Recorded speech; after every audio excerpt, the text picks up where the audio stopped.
After rebirth, I resolved to fake my death before Guqing could stage his. In our past life, Guqing died on the eve of our wedding. Believing I'd brought him misfortune, I spent decades in widowhood repaying his debts, and raised his younger siblings through hardship. When I was old and gravely ill, Guqing suddenly appeared with his wife and children. He said, "You held the title of my wife, but raised my siblings, now we're even."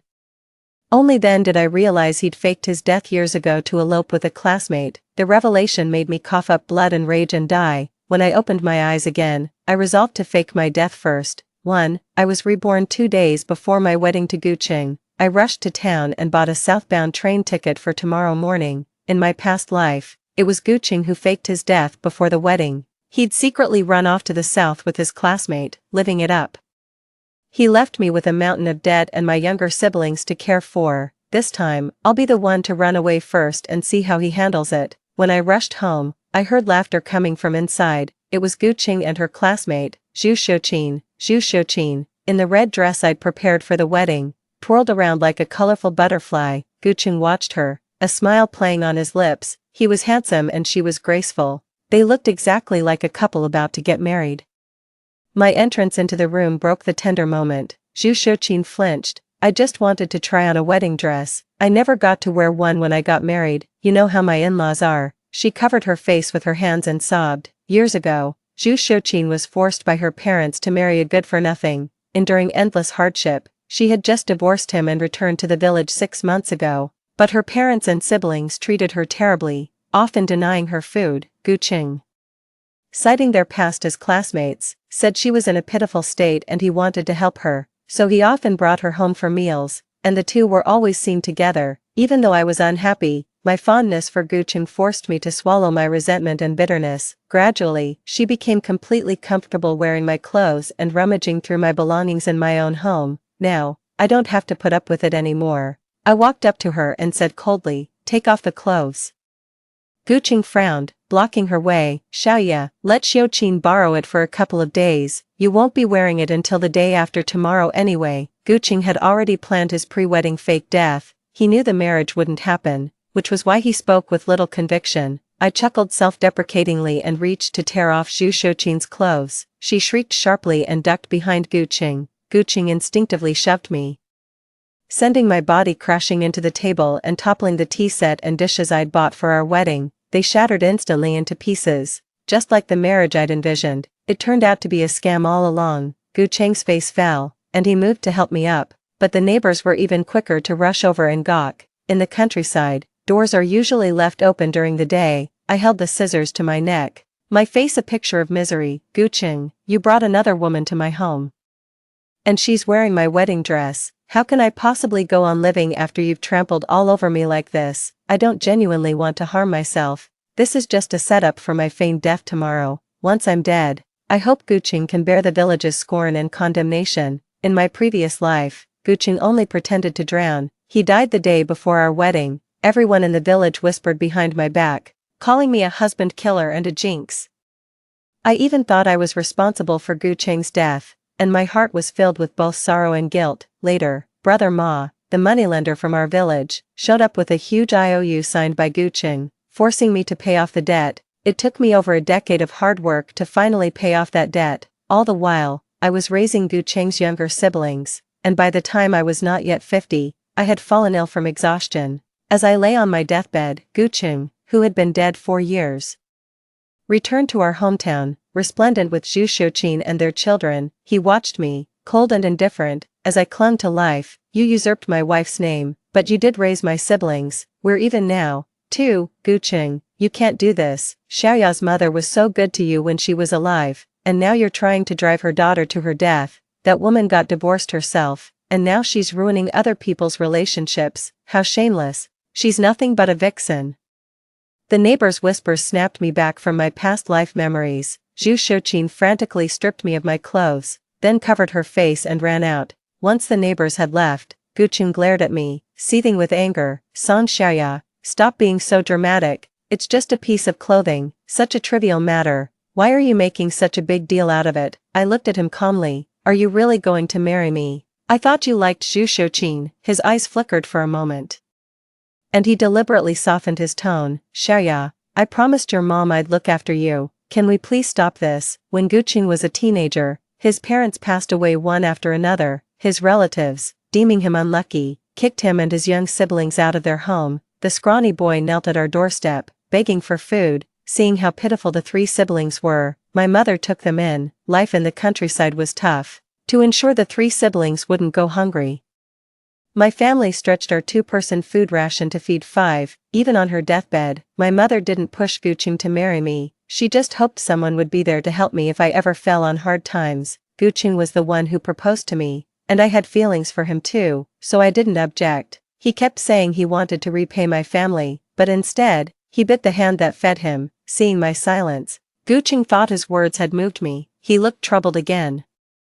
You really embarrassed Xiuqing today. Later, please invite her over for dinner and apologize. I didn't respond and went to see the village chief. The village chief had mentioned to me that our house and the surrounding land were slated to be converted into a school. In my previous life, I refused the requisition and missed out on a substantial subsidy. The paperwork was processed quickly. The village chief said he'd come to my house in a week to take possession of it.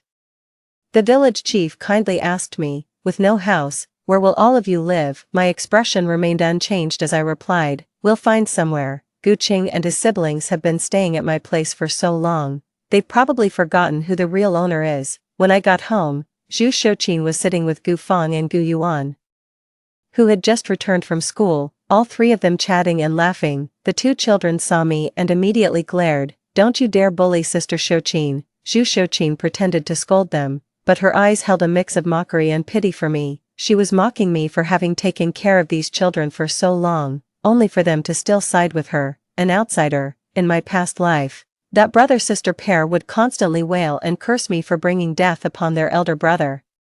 Consumed by guilt, I could only compensate by treating them twice as kindly to ease my conscience. They knew full well Guqing's death was staged, yet they leeched off me without a shred of remorse. Looking back now, every pitiable soul has their own despicable side. Their relatives had good reason to drive those three siblings away back then. My face darkened as I snapped at the kids. This is my house. Get out if you don't like it here. All these years I'd treated them like my own siblings. This was the first time I'd ever spoken so harshly. Guqing's face froze instantly. Little Gu Yuan pouted, her face full of defiance. It's your own fault for being stingy. Sister Xiuqing made me malted milk and gave us candy, but you had to hide everything away. Enough. Guqing shot me a glance before scolding Gu Yuan. When I opened the cabinet, I found the wedding sweets and malted milk I'd bought were nearly all gone. Guqing looked a bit uneasy. I'll go to town tomorrow to get some more. It won't delay our wedding. Annoyed, I raised my hand and slapped Zhu Xiuqing twice. You stole from my home to curry favor. Zhu Xiuqing covered her face and stammered out an explanation. It's all just a misunderstanding. She always played the fragile damsel around Guqing, so she didn't dare fight back. Consider this the interest I'm collecting in advance for the suffering from my past life. A flash of ferocity crossed Guqing's eyes before he forcibly suppressed it. After all, he was counting on me to treat his younger siblings well once he was gone, so he wouldn't dare offend me. He spoke with some difficulty. I allowed this. Don't blame Xiuqing. She just felt sorry for the children. When my mother was alive, she treated Gu Yuan and Gu Feng, who were younger, even better than she treated me. After she passed away, I never treated them poorly either. While other kids their age were out herding cattle and foraging, I gritted my teeth and sent them to school to learn to read and write. Yet, Guqing called them pathetic. Some people are just born cold-hearted, you can't warm them up. It was only after Guqing gave them a look that Gu Yuan and Gu Feng reluctantly apologized to me. Sister Xiaoya, we shouldn't have said those things about you. We're sorry. I kept a straight face. You're living under someone else's roof. You should act like it. Guqing shot to his feet, his eyes fixed on me. Song Xiaoya, we've lived together for so many years. Doesn't that count for anything? So he does know we used to have a connection. Zhu Xiuqing kept signaling Guqing with her eyes, and only then did the chill in his gaze slowly recede. He gave me a helpless smile. Xiaoya, they're still young. They'll definitely change later. I'm leaving anyway, so whether they change or not, it won't concern me anymore. Just then, someone outside the door called Guqing's name. The moment I heard the voice, I knew it was Brother Ma, the moneylender from our village. After all, in my previous life, he had come to our door many times, armed with huge IOUs signed by Guqing. and threatened me with harsh words. The moment I heard his voice, my heart would instinctively race. While I was losing sleep over the debts, Guqing was living it up with Zhu Shouqin down south. Guqing shot me a nervous glance and hurried out. It might be someone from the factory, I'll go check. Through the window, I saw Guqing making a gesture to Brother Ma. He'd borrowed more money than in his previous life. Maybe I haven't been as submissive lately as I was in my past life. He held a grudge and deliberately sought to punish me. In an era when the average annual income was 200 yuan, he borrowed 10,000 yuan with exorbitant interest. Even living frugally, an ordinary person would need decades to repay such debt. In my past life, I worked 3 jobs and sold my family home, yet it still took years to clear the debts he owed. Without me playing the fool this time, I wonder how Guqing will handle the ruthless Brother Ma after borrowing money. 4. Zhu Shouqin clearly understood what Guqing was up to. She shot me a smug glance and remarked casually, "They say leather shoes and wool coats are all the rage down south now. Wonder if they actually look good." In my past life, the last time I saw her, she was indeed dressed like a noble woman. Without me shouldering their burdens this lifetime, I wonder if they'll still get to gallivant down south. I sneered, "You can't even afford meals without mooching off my family. How could you possibly buy this?" A flash of envy crossed Zhu Shouqin's eyes, but it quickly twisted into malicious glee. She probably realized that tomorrow she'd be eloping with Guqing, while I'd be left to deal with a complete mess. Gu Feng and Gu Yuan deliberately only chatted with Zhu Shouqin, completely ignoring me. I didn't mind. I ate heartily, knowing it was my last chance to enjoy hometown cooking. Gu Cheng's beaming face suggested he'd successfully borrowed money. Zhu Shouqin took Gu Yuan and Gu Feng out for a walk. Gu Cheng sat beside me with heavy sighs before saying, "Gu Feng will likely marry in a few years. Life's hard enough for girls. When helping choose her husband, you must be discerning. And make sure Gu Yuan applies himself to his studies. See, he understands everything perfectly, yet still heartlessly left me mired in this mess." I chuckled. "Don't worry, Gu Feng will marry someone as decent as you, just like I did, and Gu Yuan will grow into an honorable man who repays kindness, exactly like you." Guqing froze momentarily, recognizing my words as a veiled curse rather than a blessing. Feigning humor, I said, "You're not on your deathbed, brother. Why are you talking to me like you're giving last instructions?" Suddenly, heavy footsteps echoed outside. Zhu Shouqin's ex-husband, Lua Run, had come knocking. He eyed me sideways with suspicion. "I heard you've been inviting my wife over for meals. What's your game? Got a thing for her?" I stared at Guqing in disbelief as he averted his gaze. Turned out he'd been bringing Zhu Shouqin home repeatedly, using my name as an excuse.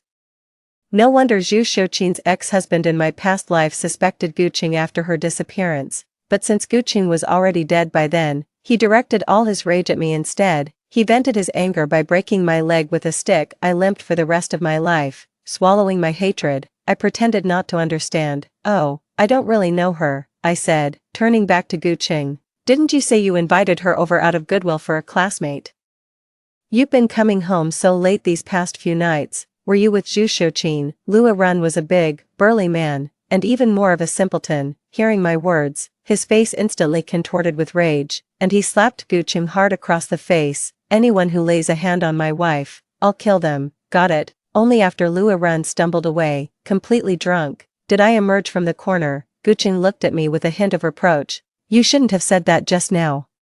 You know perfectly well what a reckless character Lua Run is." See, he knew exactly what kind of person Lua Run was, yet he still eloped with Zhu Shouqin, completely disregarding my fate. Good, in this lifetime, no one's shielding him from Lua Run's wrath. When Zhu Shouqin, Gu Yuan, and Gu Feng returned, they found Gu Cheng's swollen face. 5. I explained flatly. "Lua Run did this." Gu Feng snapped at me indignantly. "Xiaoya, why didn't you protect my brother?"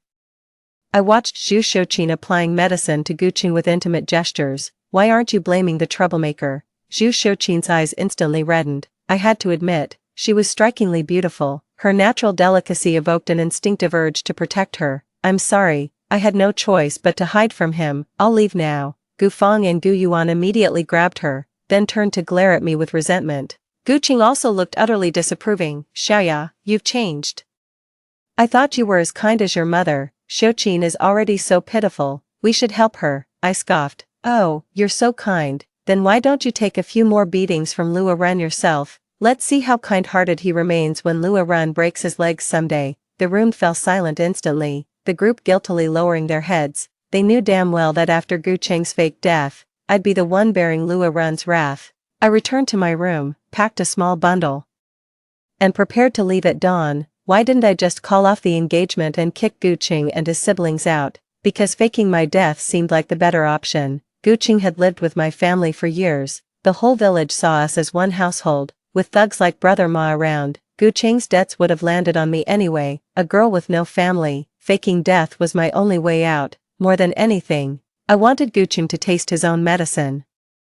That feeling when your meticulous plans fall apart in an instant. Perhaps something was on my mind. As I didn't sleep very soundly, I remembered asking Gu Cheng, with a sense of injustice, why he had schemed against me so. Just before I died in my previous life, he replied with a cold expression, "It's true I deceived you, but if I hadn't been repaying your family's kindness back then, I would have married Xiuqin, and she wouldn't have ended up with that scoundrel.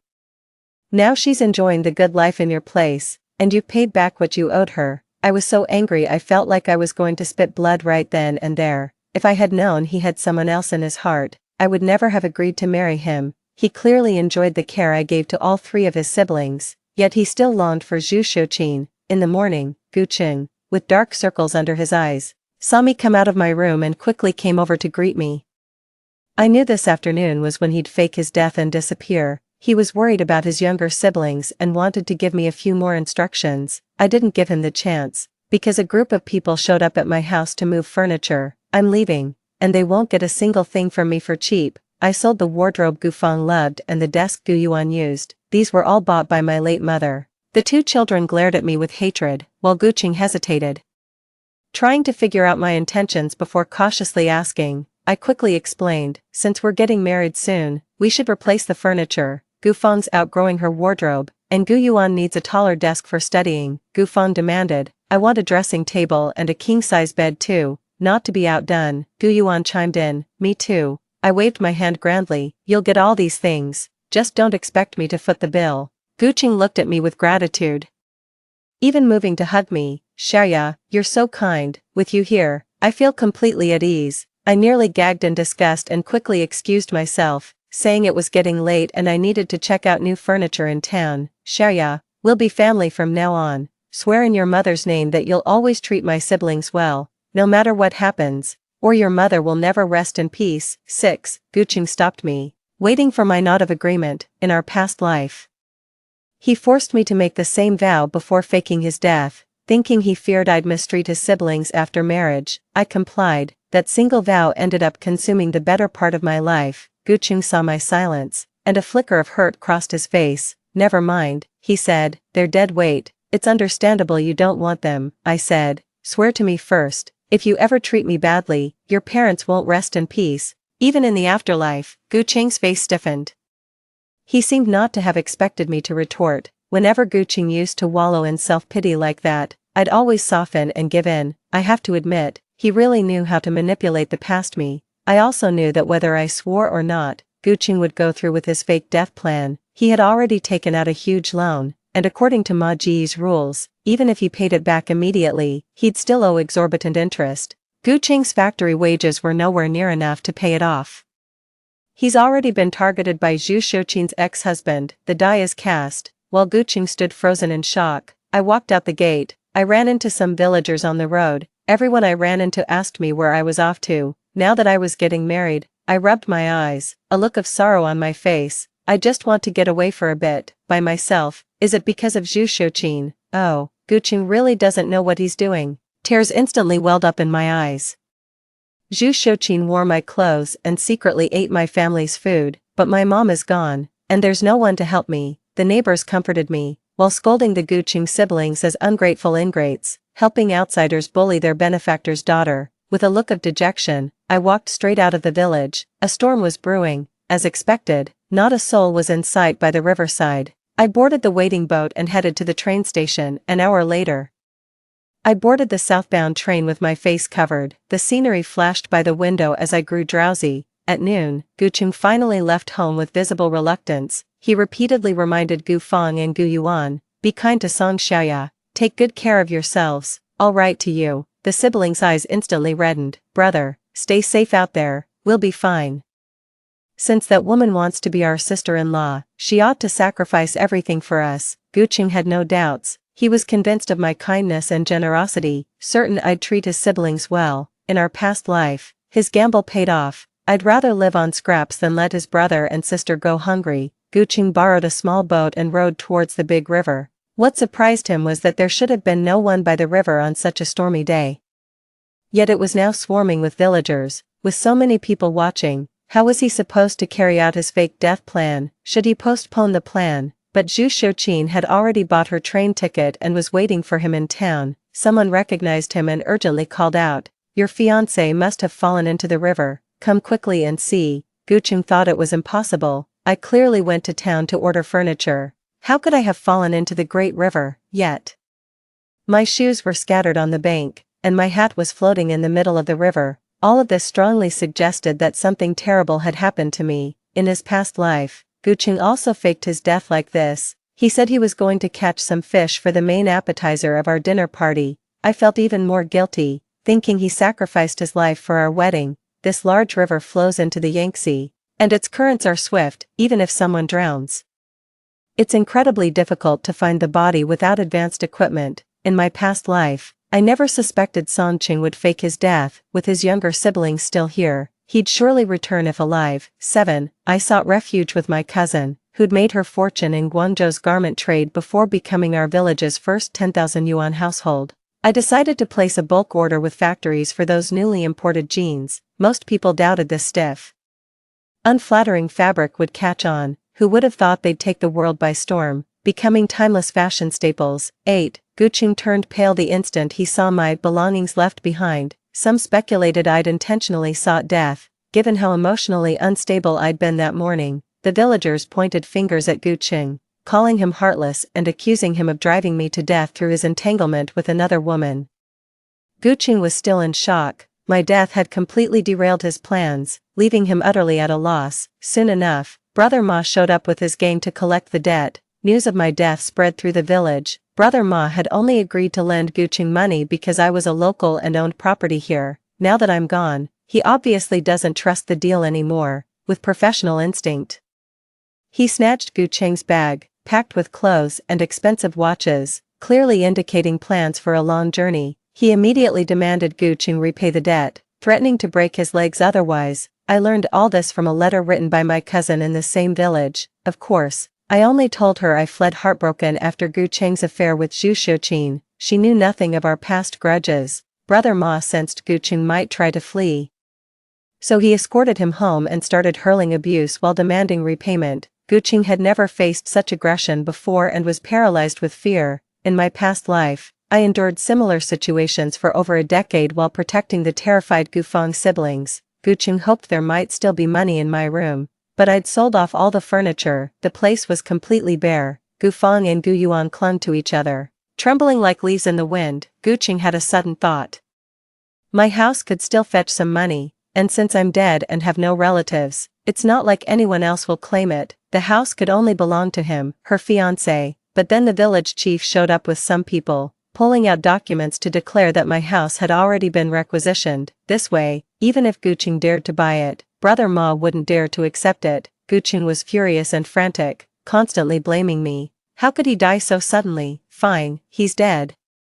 But where on earth did he hide the money? Brother Ma was growing impatient. You just borrowed the money yesterday, surely you haven't spent it all already. A bitter taste rose in Guqing's heart. The moment he got the money, he wired it to Zhu Xiuqin's cousin who ran a business down south. That guy guaranteed this deal would multiply our money several times over. Once he and Zhu Xiuqin got there, they'd be living large as top bosses. That's exactly how it played out in the past life.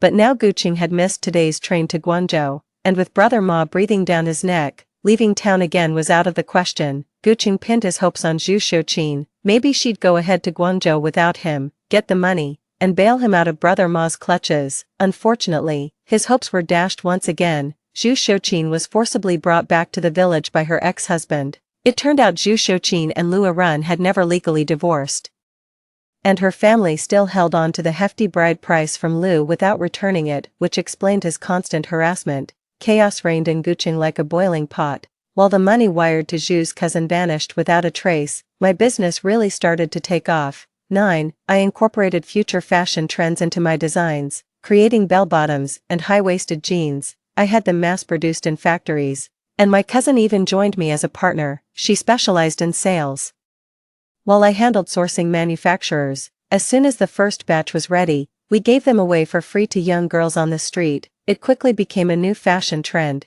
and our customer base grew steadily. 5 days after I left the village, my aunt told everyone that I hadn't drowned in the river but had gone to work elsewhere. It was all just a misunderstanding. Faking death would get my ID revoked, making life outside difficult. Besides, I'm a law-abiding citizen, anyway. I'm not local anymore. Guqing's mess won't drag me into it. In this life without me, Guqing got beaten badly by Ma and Lu, though someone called the cops and those two got detained. Ma's loan sharking was illegal anyway. Gu still owed the principal. Plus, his affair with a married woman was proven. No pity or help came his way. After beating Guqing, Lu Erun's anger subsided, and he grumblingly divorced Zhu Shouqin. Guqing, with hopeful eyes, thought that even though he was injured, he could now openly be with Zhu Shouqin, and since he had voluntarily left before the marriage, it wasn't his fault, so things didn't seem so bad after all. But when Zhu Shouqin saw that Guqing was limping, had 2 younger siblings as burdens, and no longer had a place to live, she immediately wanted to leave. Guqing was furious. I'm in this state all because of you. No wonder you instigated me to elope with you. Turns out you weren't even divorced yet. Zhu Shouqin's former gentleness had vanished, leaving only disgust in her retort. You're the one who offered to make it up to me. Did I ever beg you? Wasn't it your dream of striking it rich down south that made you elope with me in the first place? Gu Feng and Gu Yuan pleaded with Zhu Shouqin to look after Guqing for a while, convinced her greater affection for their elder brother would make her stay willingly, and do a far better job than I ever could. Zhu Shouqin shook off their hands.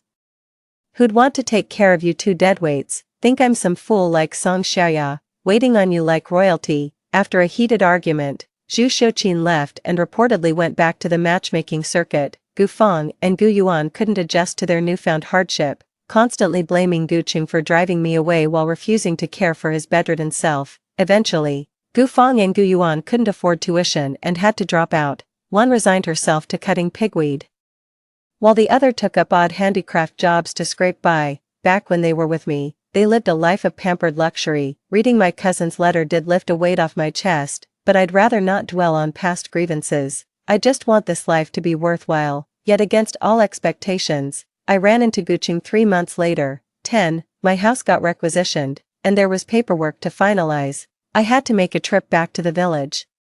Guqing and his 2 siblings were assigned by the village chief to stay in his abandoned shack. When Guqing saw me appear at the village chief's doorstep, laden with bags, his eyes lit up, but he deliberately put on a stern face and avoided my gaze. What? Couldn't make it out there? So you came crawling back? Whenever he used to speak to me so coldly, I'd panic and humble myself to try and appease him. Gu Feng put her hands on her hips and said, give my brother the demolition compensation to pay off his debts first, and we'll still be willing to have you as our sister-in-law. Gu Yuan also stretched out her arm to shoo me away. Get out, you're not welcome here. I looked around the dilapidated little room. On the rickety table, there was only a half-eaten bun and half a bowl of pickles. It was a world away from my old spacious brick house. Guqing's leg was still bandaged. Noticing my gaze, he instinctively recoiled. I chuckled.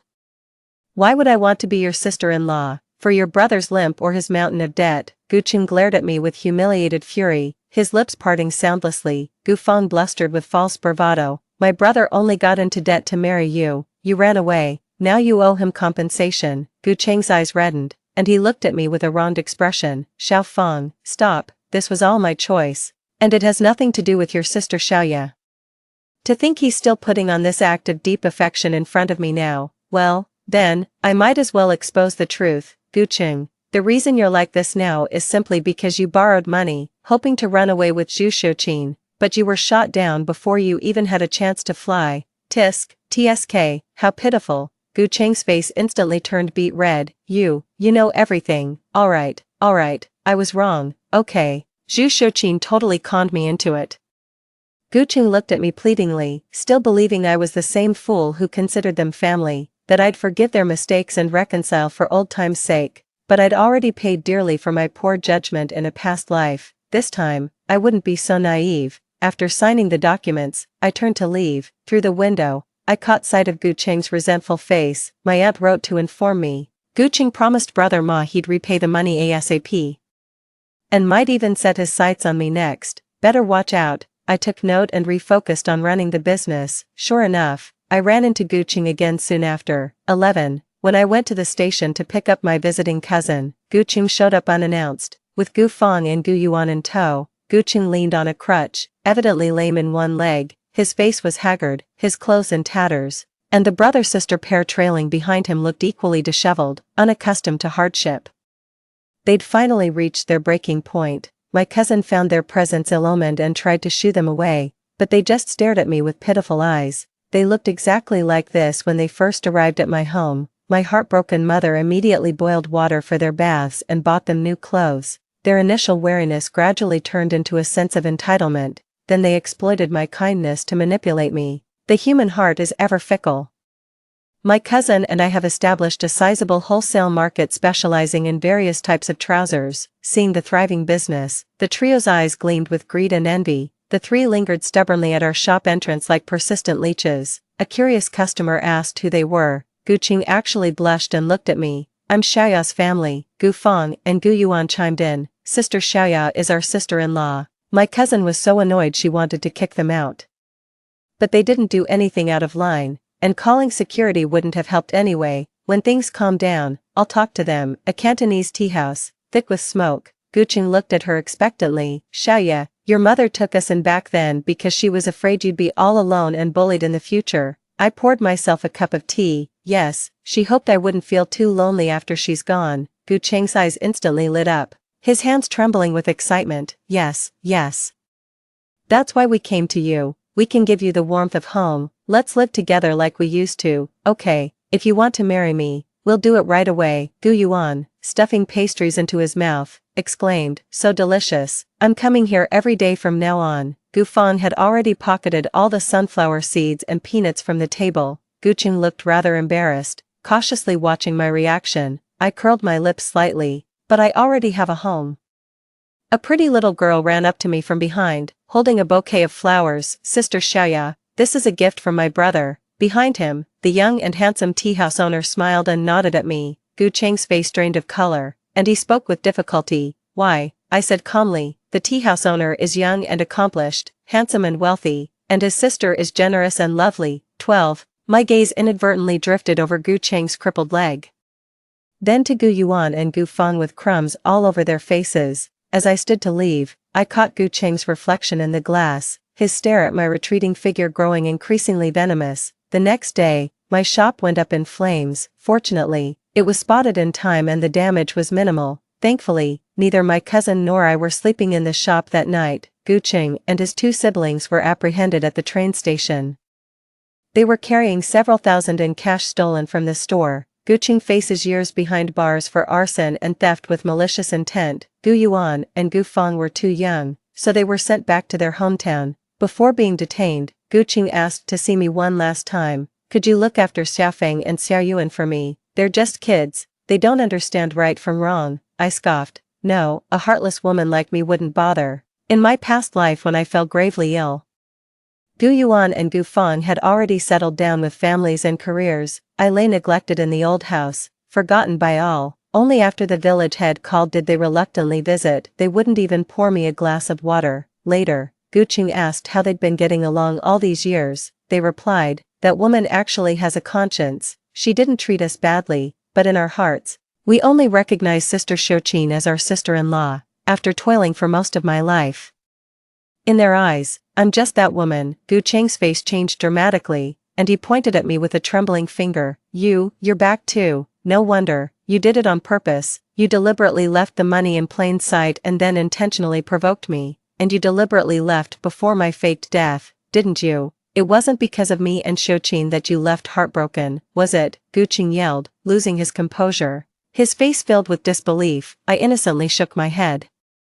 I don't understand what you're talking about. I'm begging you. I wronged you in our past life. I admit I was wrong. Alright. Gu Cheng choked up, his voice trembling with raw emotion. Did he truly realize his mistake? No, he's just terrified. terrified I'll keep tormenting his younger siblings. After arriving in Guangzhou, I had no intention of keeping ties with them, but they weren't about to let me off the hook. The tea house owner and I are just good friends, nothing romantic ever developed. That day, I just wanted to make Guqing squirm. He only resorted to desperate measures when he realized I'd never look back. There's no more permanent solution than being locked up here. As for Gu Feng and Gu Yuan, with an imprisoned brother, no property in the village, and their lazy habits, they're in for a world of hardship. Later, word got out that they'd harassed Zhu Shouqin when they hit rock bottom. When Zhu Shouqin's in-laws heard about her past, they immediately demanded to break off the engagement. Guqing gazed at her with a faint smile. It takes a thief to catch a thief. I stepped outside into the bright sunshine. That once bashful, handsome youth now seemed like a lifetime ago. The first time I saw Guqing, he was breaking a steamed bun in half to share with his younger siblings. His two siblings asked him if he wanted some. With a gentle look in his eyes, he said, "Big brother isn't hungry, you two eat."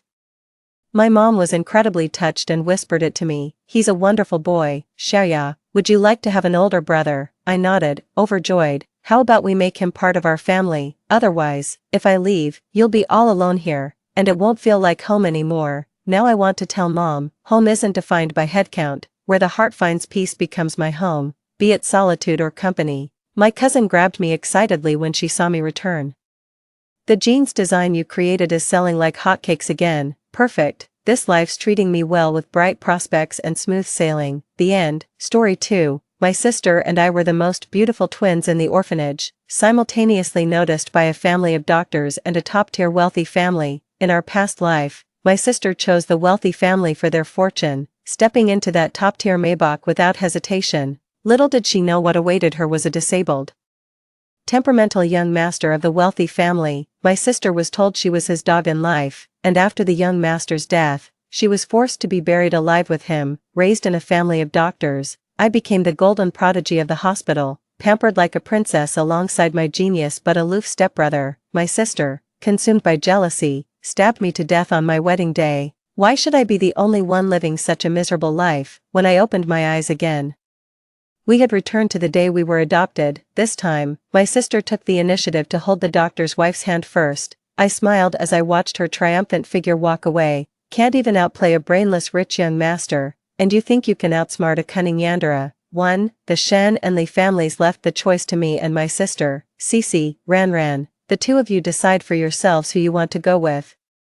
I was just about to say I wouldn't choose either when my sister eagerly took Madame Shen's hand. "Auntie, you're so beautiful. And you have such a lovely fragrance. I want to go with you." At that moment, I realized my sister must have also been reborn, because she made a completely different choice from our previous life. On this day in our past life, both the medical Shen family and the wealthiest Li family came to the orphanage to select children, explicitly requesting girls. My sister and I, being the most beautiful twins in the orphanage, were immediately chosen by both the Shen and Li families. They also gave the choice to us sisters. That year, my sister and I were only 8 years old. None of us had much understanding of medicine, but upon hearing the term richest man, my sister eagerly grabbed the hand of the richest man's wife, exclaiming, "Auntie, you're so beautiful, I'll go with you." Just like that, my sister left with the richest man, while I was taken home by the Shen family of medicine. Over a decade later, I became the golden-handed surgeon at the hospital, and the childhood bond with my foster brother became a celebrated tale, with everyone saying we were a match made in heaven. Whether it was my foster parents or my foster brother, they all treated me with utmost kindness. To outsiders, I am the little princess of the Shen family, the object of envy and jealousy for thousands. Having reached Rome by being adopted by the Shens, among them is my sister, it turns out that after she returned home with the tycoon, she never had a single good day. The tycoon's family has complicated relationships, including a stepmother renowned for her virtue and a deranged, gloomy son. The reason the richest man's wife wanted to adopt a girl was publicly stated as giving her stepson a younger sister to make him happy. Privately, however, she had a different explanation when speaking to the sister. "Cici, the reason I brought you back is for you to play with your brother and keep him happy. Remember, your brother is everything to you. If he's well, you'll be well. If anything happens to him, you must be buried with him. Do you understand?" The sister tried to run away several times, but was always caught and brought back by the powerful and influential richest family. The richest man's stepson initially had no interest in his sister, but her repeated escape attempts caught his attention. Like a grasshopper tied to a string, no matter how much it struggles and tries, it can't escape the restraint of the rope. Thus, the sister truly became the human plaything of the Lee family. She grew up in such an environment, her personality already twisted, so when she saw how well the Shin family had raised me, spoiling me like a little princess, the jealousy in her heart turned into raging flames, burning away her last shred of reason. On the day of my wedding to my adoptive brother, my sister rushed at me with a knife and stabbed me to death. In the second before I collapsed, I heard her screaming hysterically, "Why am I the only one living such a miserable life?" Yet the very next moment, the knife embedded in my heart was pulled out. It's my foster brother indeed. His face was expressionless, his pitch-black eyes utterly calm. Yet he kept stabbing my sister over and over, until my sister too collapsed on the ground. I turned my head to look at my sister one last time, then breathed my last. Now that I've been reborn, I never want to repeat the mistakes of my past life. But my sister pushed me in front of the tycoon's wife, saying, "Little sister, the life of wealth and luxury in the tycoon's family is all yours now. Don't thank me too much." The tycoon's wife held my hand and said with a smile, Ran. "Come home with mom." I turned my head to look at my sister. My sister also smiled with squinted eyes and waved at me. "Goodbye, little sister." I couldn't help but laugh too. "Sister, since you're so determined to steal the life I had in my previous existence, then, don't you dare regret it." 2. I still followed the billionaire's wife home, not only because I'm still a child now. If I refused adoption by the billionaire's family, the orphanage director wouldn't get benefits and might retaliate against me, but also because I'm quite covetous of the billionaire's wealth. As soon as we entered the villa, the billionaire's wife immediately called the butler. "Quick, bring the young master down." The butler nodded in agreement and promptly took someone upstairs. In no time, an enraged voice came from upstairs. "Get out, and tell that woman to get out too." I looked up at the billionaire's wife. The billionaire's wife's gaze was fixed on the upstairs. From this angle, I could see the cold glint and triumph in her eyes. Suddenly, she lowered her eyes to look at me, her gaze sharp. "What are you looking at?" Scared, I tried my best to act like a child, timidly hiding behind her. "Mommy, is that Big Brother? He looks so scary." The billionaire's wife firmly grasped my small hand and led me upstairs. The furious voice grew louder and clearer. Yet the billionaire's wife smiled gently and brought me to that room. "Qingyan, why are you throwing such a big tantrum again? Look quickly, guess who I brought for you?" As she spoke, she pushed me toward Li Qingyan. "This is your little sister. See, isn't she pretty and adorable? From now on you'll have a sister to keep you company." A flying vase interrupted the billionaire's wife mid-sentence. "Mom, watch out." I used the opportunity of pushing the billionaire's wife aside to dodge the vase myself. Li Qingyan's voice grew increasingly furious, his eyes burning with deep hatred. "Get out, all of you, leave first." The billionaire's wife waved her hand, dismissing the butler and servants. She held my shoulders with both hands, bent down, and said to me, Ran, from now on you must take good care of your brother. Whatever he says, you must obey. The reason I brought you back is for you to play with your brother and keep him happy. Remember, your brother is everything to you. If he's well, you're well. If anything happens to him, you must be buried with him. Do you understand? I pouted my lips, forcing out a tear. "Mommy, I'm scared." The billionaire's wife's gaze suddenly turned sharp and icy. "Afraid of what? Go play with your brother." She released me and stood up straight, smiling kindly and gently at the furious Li Qingyan. "Qingyan, you play with your sister. Auntie won't disturb you too." With that, she left, carefully closing the door behind her. I watched the billionaire's wife leave, wiped the tears from my cheeks, and turned back to face Li Qingyan without a trace of fear left. Li Qingyan's icy gaze bore down on me, his thin lips parting slightly as he coldly spat out a single word. "Get out." I stepped forward. "I won't." Li Qingyan narrowed his eyes dangerously.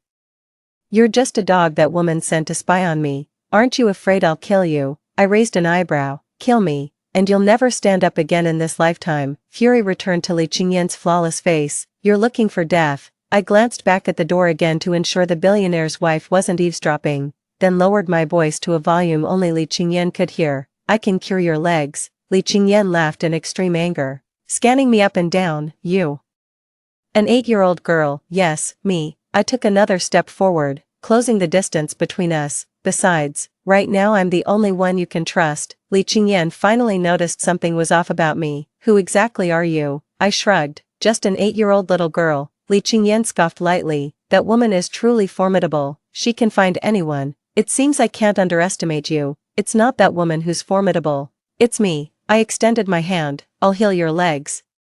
Once you regain control of the Li family, you can deal with that woman however you wish, but don't forget to repay me. My medical skills don't come for free. Li Qingyan, at that moment, his face finally showed the confusion and bewilderment befitting a 15-year-old boy. You, just who exactly are you? I moved closer, leaning into Li Qingyan's ear, and whispered, an 8-year-old little girl, Li Qingyan, 3. In the following days, I began living a double life of outward compliance and secret defiance, while pretending to be afraid of Li Qingyan in front of the tycoon's wife, acting reluctant to accompany him. I was threatened by her several times, while secretly examining Li Qingyan's condition and formulating a treatment plan. This treatment method was developed by the Shen family in my previous life, but that was 10 years later. But now, I'm the only one who knows this treatment method, an 8-year-old girl, however.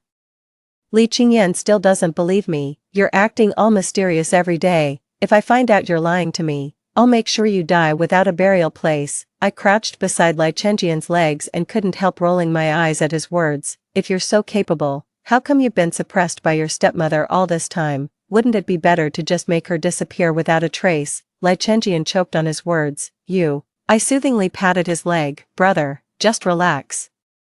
I always keep my promises. And I'm still waiting for you to repay me. Li Qingyan looked at me with a mixture of doubt and hope. So when exactly will I be able to stand up again? Shoo. I pressed a finger to my lips. If your stepmother hears this, you'll be dead and buried. The wife of the richest man was undoubtedly a formidable figure. After quietly eliminating the tycoon, she used the same methods to cripple Li Qingyan's legs. And now, although most of the shares in the Li Group are in Li Qingyan's hands, he hasn't come of age yet. Several scheming shareholders of the Li Group openly support the tycoon's widow, causing Li Qingyan's status as a cripple within the corporation to decline day by day, so the treatment still needs to be carried out secretly. Otherwise, if the richest man's wife finds out, I might really have to be buried alive with Li Qingyan. Brother, let's go abroad. It's perfect since both you and I need to attend school. Being overseas, away from your stepmother's watchful eyes, will make it easier for me to handle things. Li Qingyan wore an expression of sudden realization. So this is where you were leading me. Did that woman put you up to this, trying to ship me abroad so she can finish me off directly? Why would she kill you? You're already crippled. Even if the shares are still in your hands, you're no threat to her anymore. She just wants me to keep an eye on you and torment you a little more. Li Qingyan silently looked at me, pondered for a moment, then nodded. All right. 4. Li Qingyan proposed to the tycoon's wife that he wanted to go abroad. The tycoon's wife was surprised. Qingyan, why do you suddenly want to go abroad? Li Qingyan said impatiently. I'm just informing you. Did you really think I was asking for your permission? The billionaire's wife smiled gently. Of course I'll support whatever you do. Go ahead then. I'll arrange for someone to find you a school and handle the paperwork. I secretly rejoiced on this side. This was obviously an act put on for the billionaire's wife. With just a glance from her, Ran, you should accompany your brother. I'll help you find a school too. I immediately made an extremely reluctant expression, almost crying, but the cold, stern voice of the tycoon's wife interrupted me. No buts. Don't forget your place. Li Qingyan patted my head with his paw and said maliciously, little sister, come abroad with your brother. In this life, you're my dog when alive, and my dead dog when dead. Just wait till I treat him. I'll make sure he suffers. But the thought of going abroad soon and being able to study lifted my spirits. At least in this lifetime, I can take control of my own life and live with dignity. As for my sister, she must be very happy now, right? Don't worry.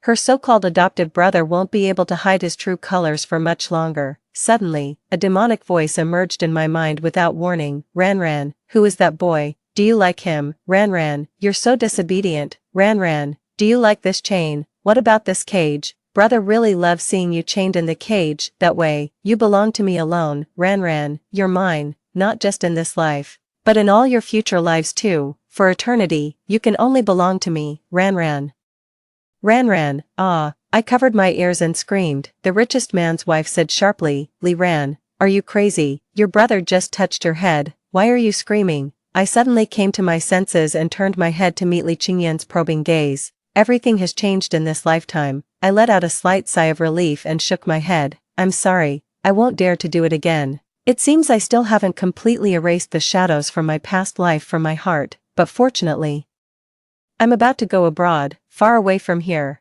10 years later, my sister saw me in the university dormitory, utterly surprised. She ran. Why are you also studying medicine? Didn't you go abroad? I smiled and reminded her. Sister, my name is Li Ran now. This remark seemed to remind my sister of something. She scanned me up and down and suddenly burst out laughing. How about it? These years abroad haven't been easy, have they? It's not like back home, even if you wanted to call the police.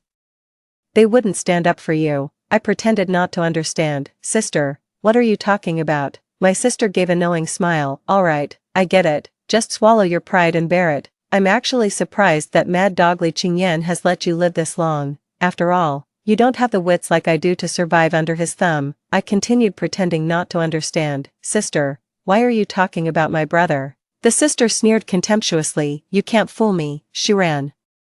Oh no, I mean Li Ran. I just looked at her puzzledly without saying anything more, then went to organize my own luggage. At the dormitory entrance, the sound of heavy footsteps grew gradually closer. This voice seems etched into my genes, branded onto my very soul. Even after 10 years have passed, hearing this familiar voice again still makes my body stiffen involuntarily. The person has already walked in. I silently take a deep breath, stand up, and turn to face the man who entered, my adoptive brother from my past life, Shin Yuxiu. But Shin Yuxiu didn't even glance at me. His first look upon entering immediately locked onto my sister. My sister stood there stiff as concrete, her gaze frozen on Shin Yuxiu as if she couldn't tear her eyes away. Shin Yuxiu walked to my sister as if no one else existed, his pale hand gently caressing her cheek. When he spoke, his cool voice carried that distinctive tone of his, like shackles meant to imprison one's soul. Cece, why aren't you listening to your brother again? Didn't I tell you not to stay in the dorm?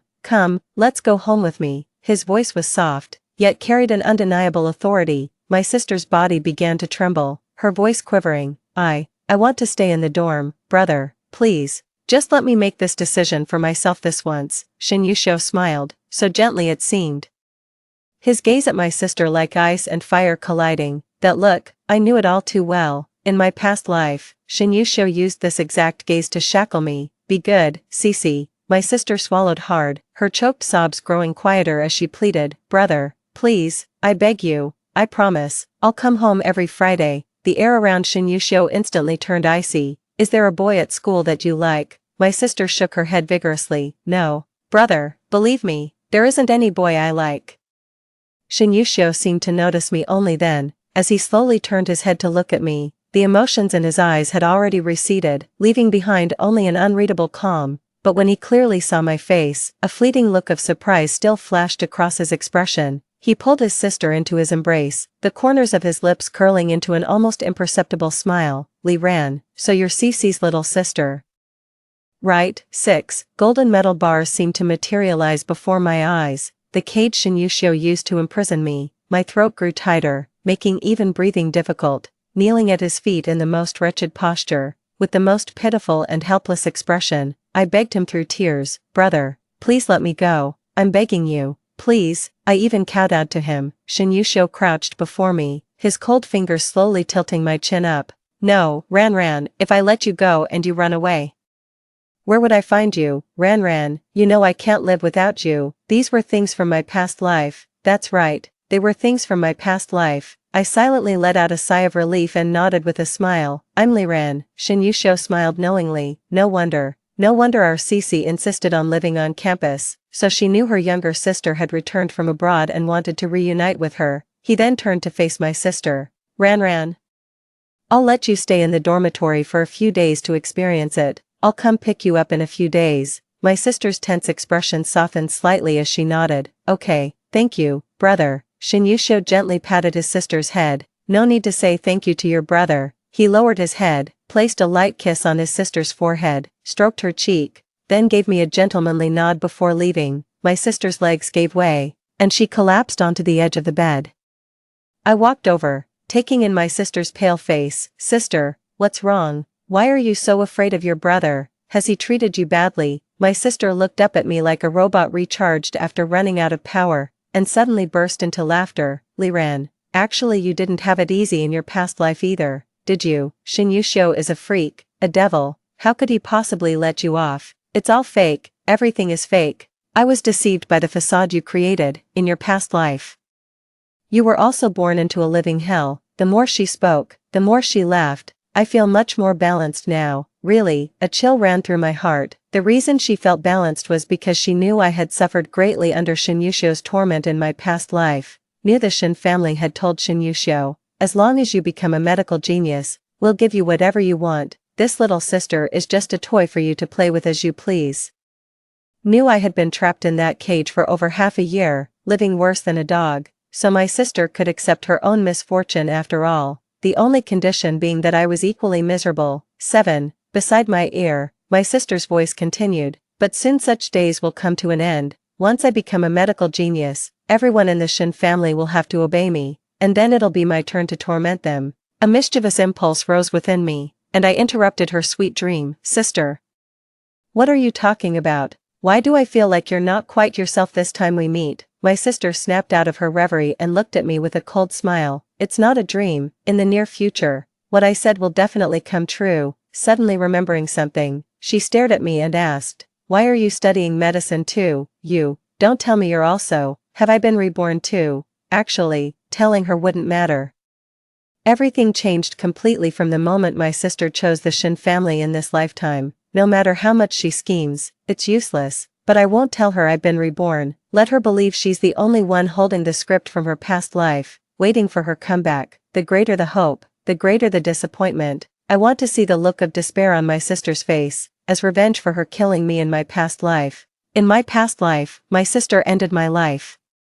And that's how I was able to escape, but I won't be grateful to her for that. I hate my sister, and I hate Shinyusho even more. But in this lifetime, I only want to live my own life well, to exist like a normal person. I pretended not to understand and even called my sister crazy. My sister didn't care, no matter what. In this lifetime Shinyusho loves me, in my past life I was killed by him, so why shouldn't I turn him into my murder weapon this time? Liran, whether you know something or not, behave yourself, or I'll have Shinyusho kill you. He may be a pervert, but he's deeply in love with me, he'll definitely listen to me. I wanted to tell my sister that Shinyusho is a devil, but isn't she one too? But I just shook my head helplessly. Sis, you're really seriously ill. 8. Every night, my sister calls Shinyusho to report in. My phone also chimed with a notification at that moment. It was a WeChat message from Li Qingyan. Brother, disappeared just by going to college.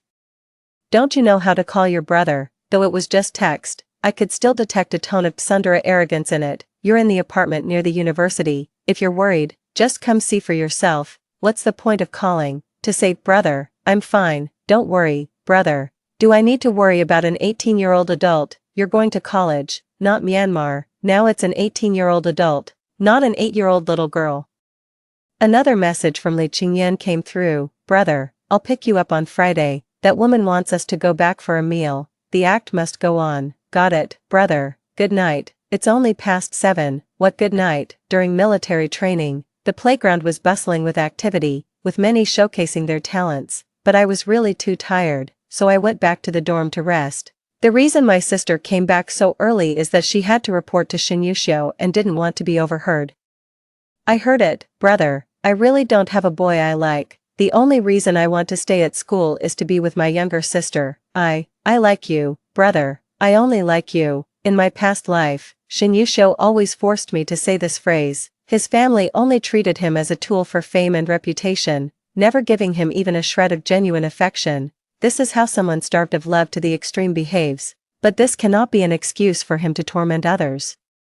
If he's truly miserable from lack of love, then he should just die. I pushed the door open and went in. My sister was startled at first, but upon recognizing me, she immediately pulled me over. Brother, look, my sister has also returned to the dormitory. She has many things she wants to talk to me about too. Shinyusho just glanced at me through the screen before saying goodbye to my sister. As the video call ended, a look of disgust finally surfaced on my sister's face. When she turned and noticed me watching her, she immediately glared fiercely. What are you looking at? I'm warning you. Behave yourself. don't say anything you shouldn't. If you dare scheme anything, you'll be the one getting hurt in the end. In this lifetime, it's me whom Shin Yusho loves. I mocked with a laugh. Sister, you're always talking about past lives and this life. If you say these things just to me, fine, but if others hear you, they'll surely think you've gone mad. Also, I noticed you seem to really dislike your brother, yet you keep saying he only loves you. Could it be that you're suffering from Stockholm Syndrome? I'm not. My sister lowered her voice and muttered, I just really dislike him. She then asked me, don't you dislike Li Qingyan? You mean my brother? I shook my head and continued, no, I don't dislike him at all.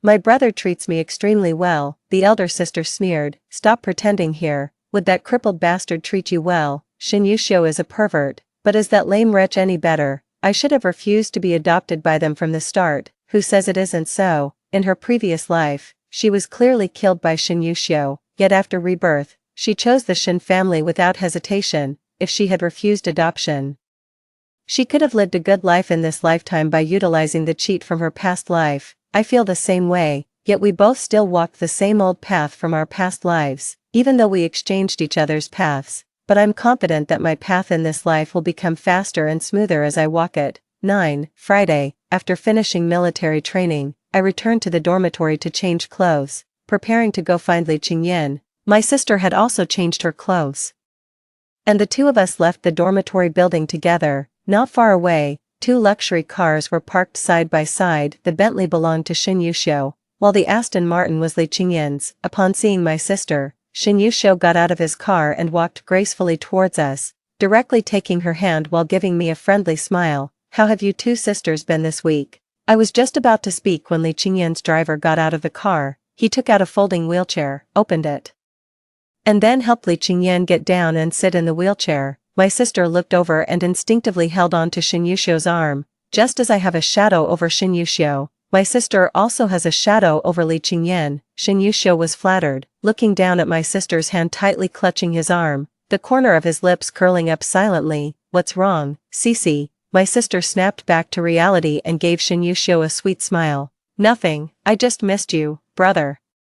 Shin Yusho's eyes were tender as water, lowering his head to place a kiss on his sister's forehead. I missed you too. Li Qingyan had already arrived. He also recognized his sister at first glance. Although our living environments have differed greatly over the years, and our appearances are no longer as similar as before, it's still obvious at first glance that we're twins. Ran, is this your sister? Li Chenjian gave her a faint smile. Why didn't you tell me earlier?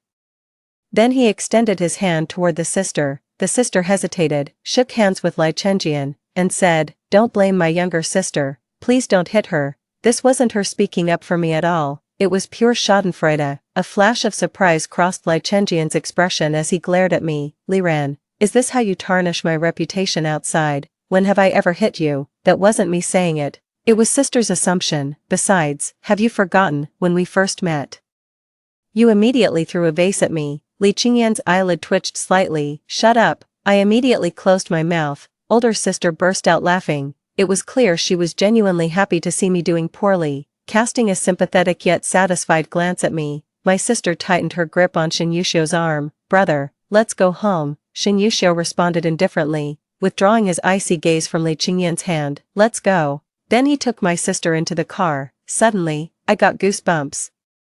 This feeling is all too familiar. Shin Yusho's possessiveness is acting up again, because sister shook hands with another man. Sister is going to have a tough night tonight. 10. Since returning to the country, I haven't met the tycoon's wife until now. Seeing her again, she seems unchanged, well-maintained and still as young and beautiful as ever. However, all these years, I've maintained contact with her because I needed to provide her with everything about Li Qingyan. The richest man's wife was quite satisfied with my performance. Li Qingyan is already 25 this year. After coming of age, he should have taken back the company, but it's still the richest man's wife who calls the shots. The richest man's wife got carried away too. At the dinner table, she actually said directly to Li Qingyan, Qingyan, you've been abroad all these years and haven't inquired much about the company's affairs. I, on the other hand, have managed the company very well.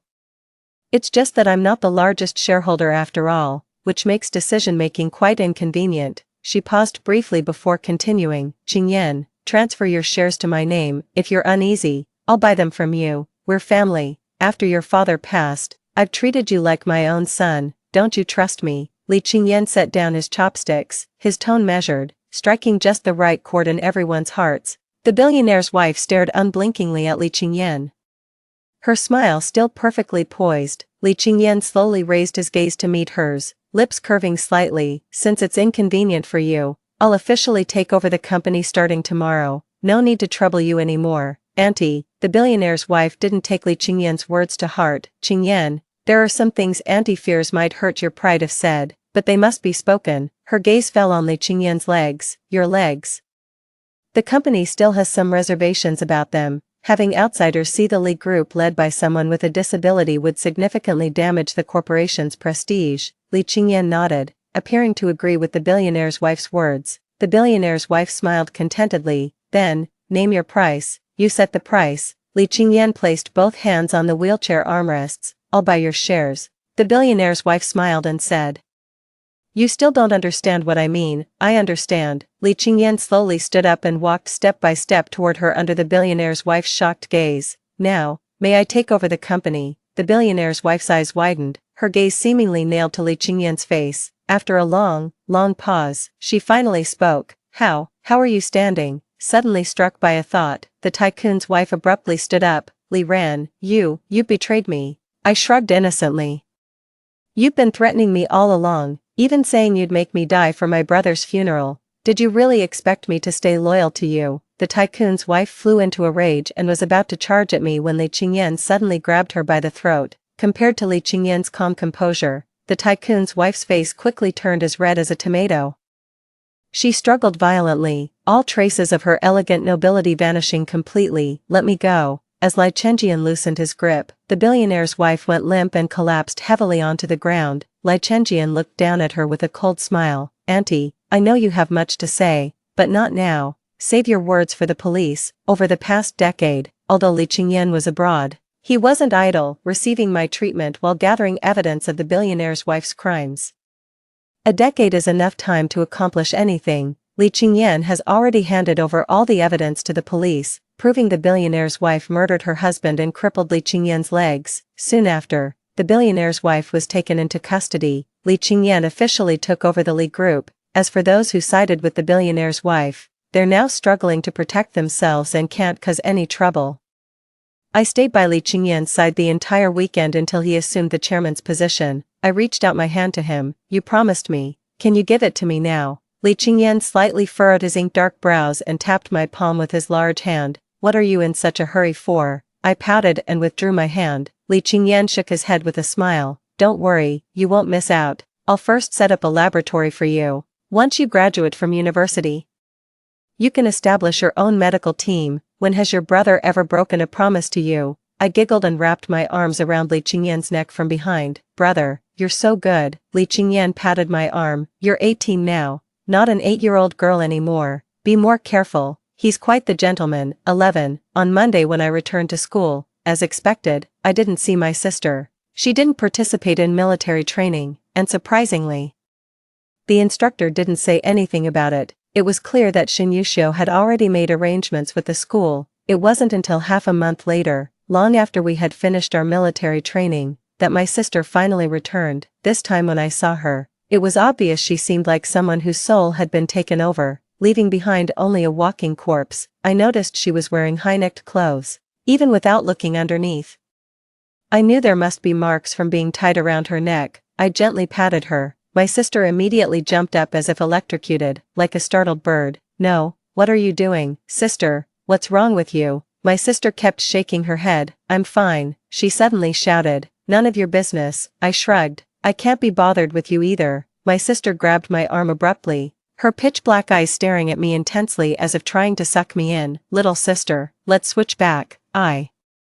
She shook her head. No, I'm not feeling well. Could you accompany me to the hospital tomorrow? I was about to refuse when a fleeting image flashed through my mind, and some terrifying memory surged forth with my current intuition. I lowered my gaze, letting it rest on my sister's belly. Could it be what I'm thinking? The hospital my sister mentioned must be the Shin family's private hospital. In my past life, when I was 18 years old, Shin Yushio took me there. He He personally performed the surgery, removed my uterus, then smiled with satisfaction and whispered in my ear, Ran, now you won't get pregnant, without children, from now on, you'll belong to your brother alone. Is Shinyusho going to remove my sister's uterus too? Does sister want me to go instead of her? I clenched my fists tightly, but still couldn't hold back, raising my hand to slap my sister hard across the face. As if she couldn't feel the pain, my sister grabbed my arm tightly again.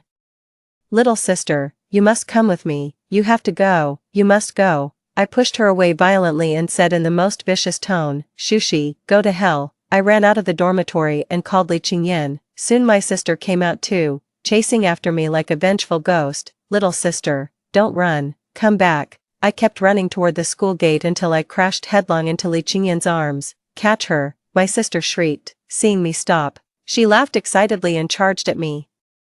Little sister, aren't you my good sister? Since you're my sister, you should sacrifice yourself for me. Li Qingyan pushed his sister away as she leaned in. His sister's expression turned fierce, about to lunge at him, but when she clearly saw Li Qingyan's face, she froze in shock. After a long while, she finally snapped out of it, shaking her head frantically. Your legs, how are you standing? Why is this happening? You too, Li Qingyan. Let her go, why are you protecting her?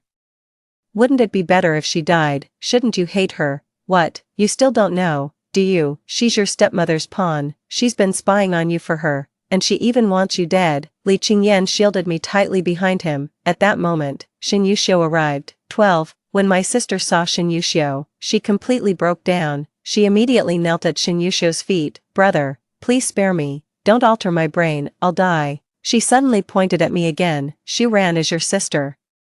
She should be your sister, not me, you love Shuran, take her back. She desperately kowtowed to Shinyusho until blood seeped from her forehead. Spare me, spare me. Shinyusho gently helped my sister up and smiled at me and Li Qingyan. Ran, your sister has been very emotionally unstable lately, I'll take her home first. No matter how hard she struggled, my sister couldn't break free from Shinyusho's grip. She was dragged into the car by him.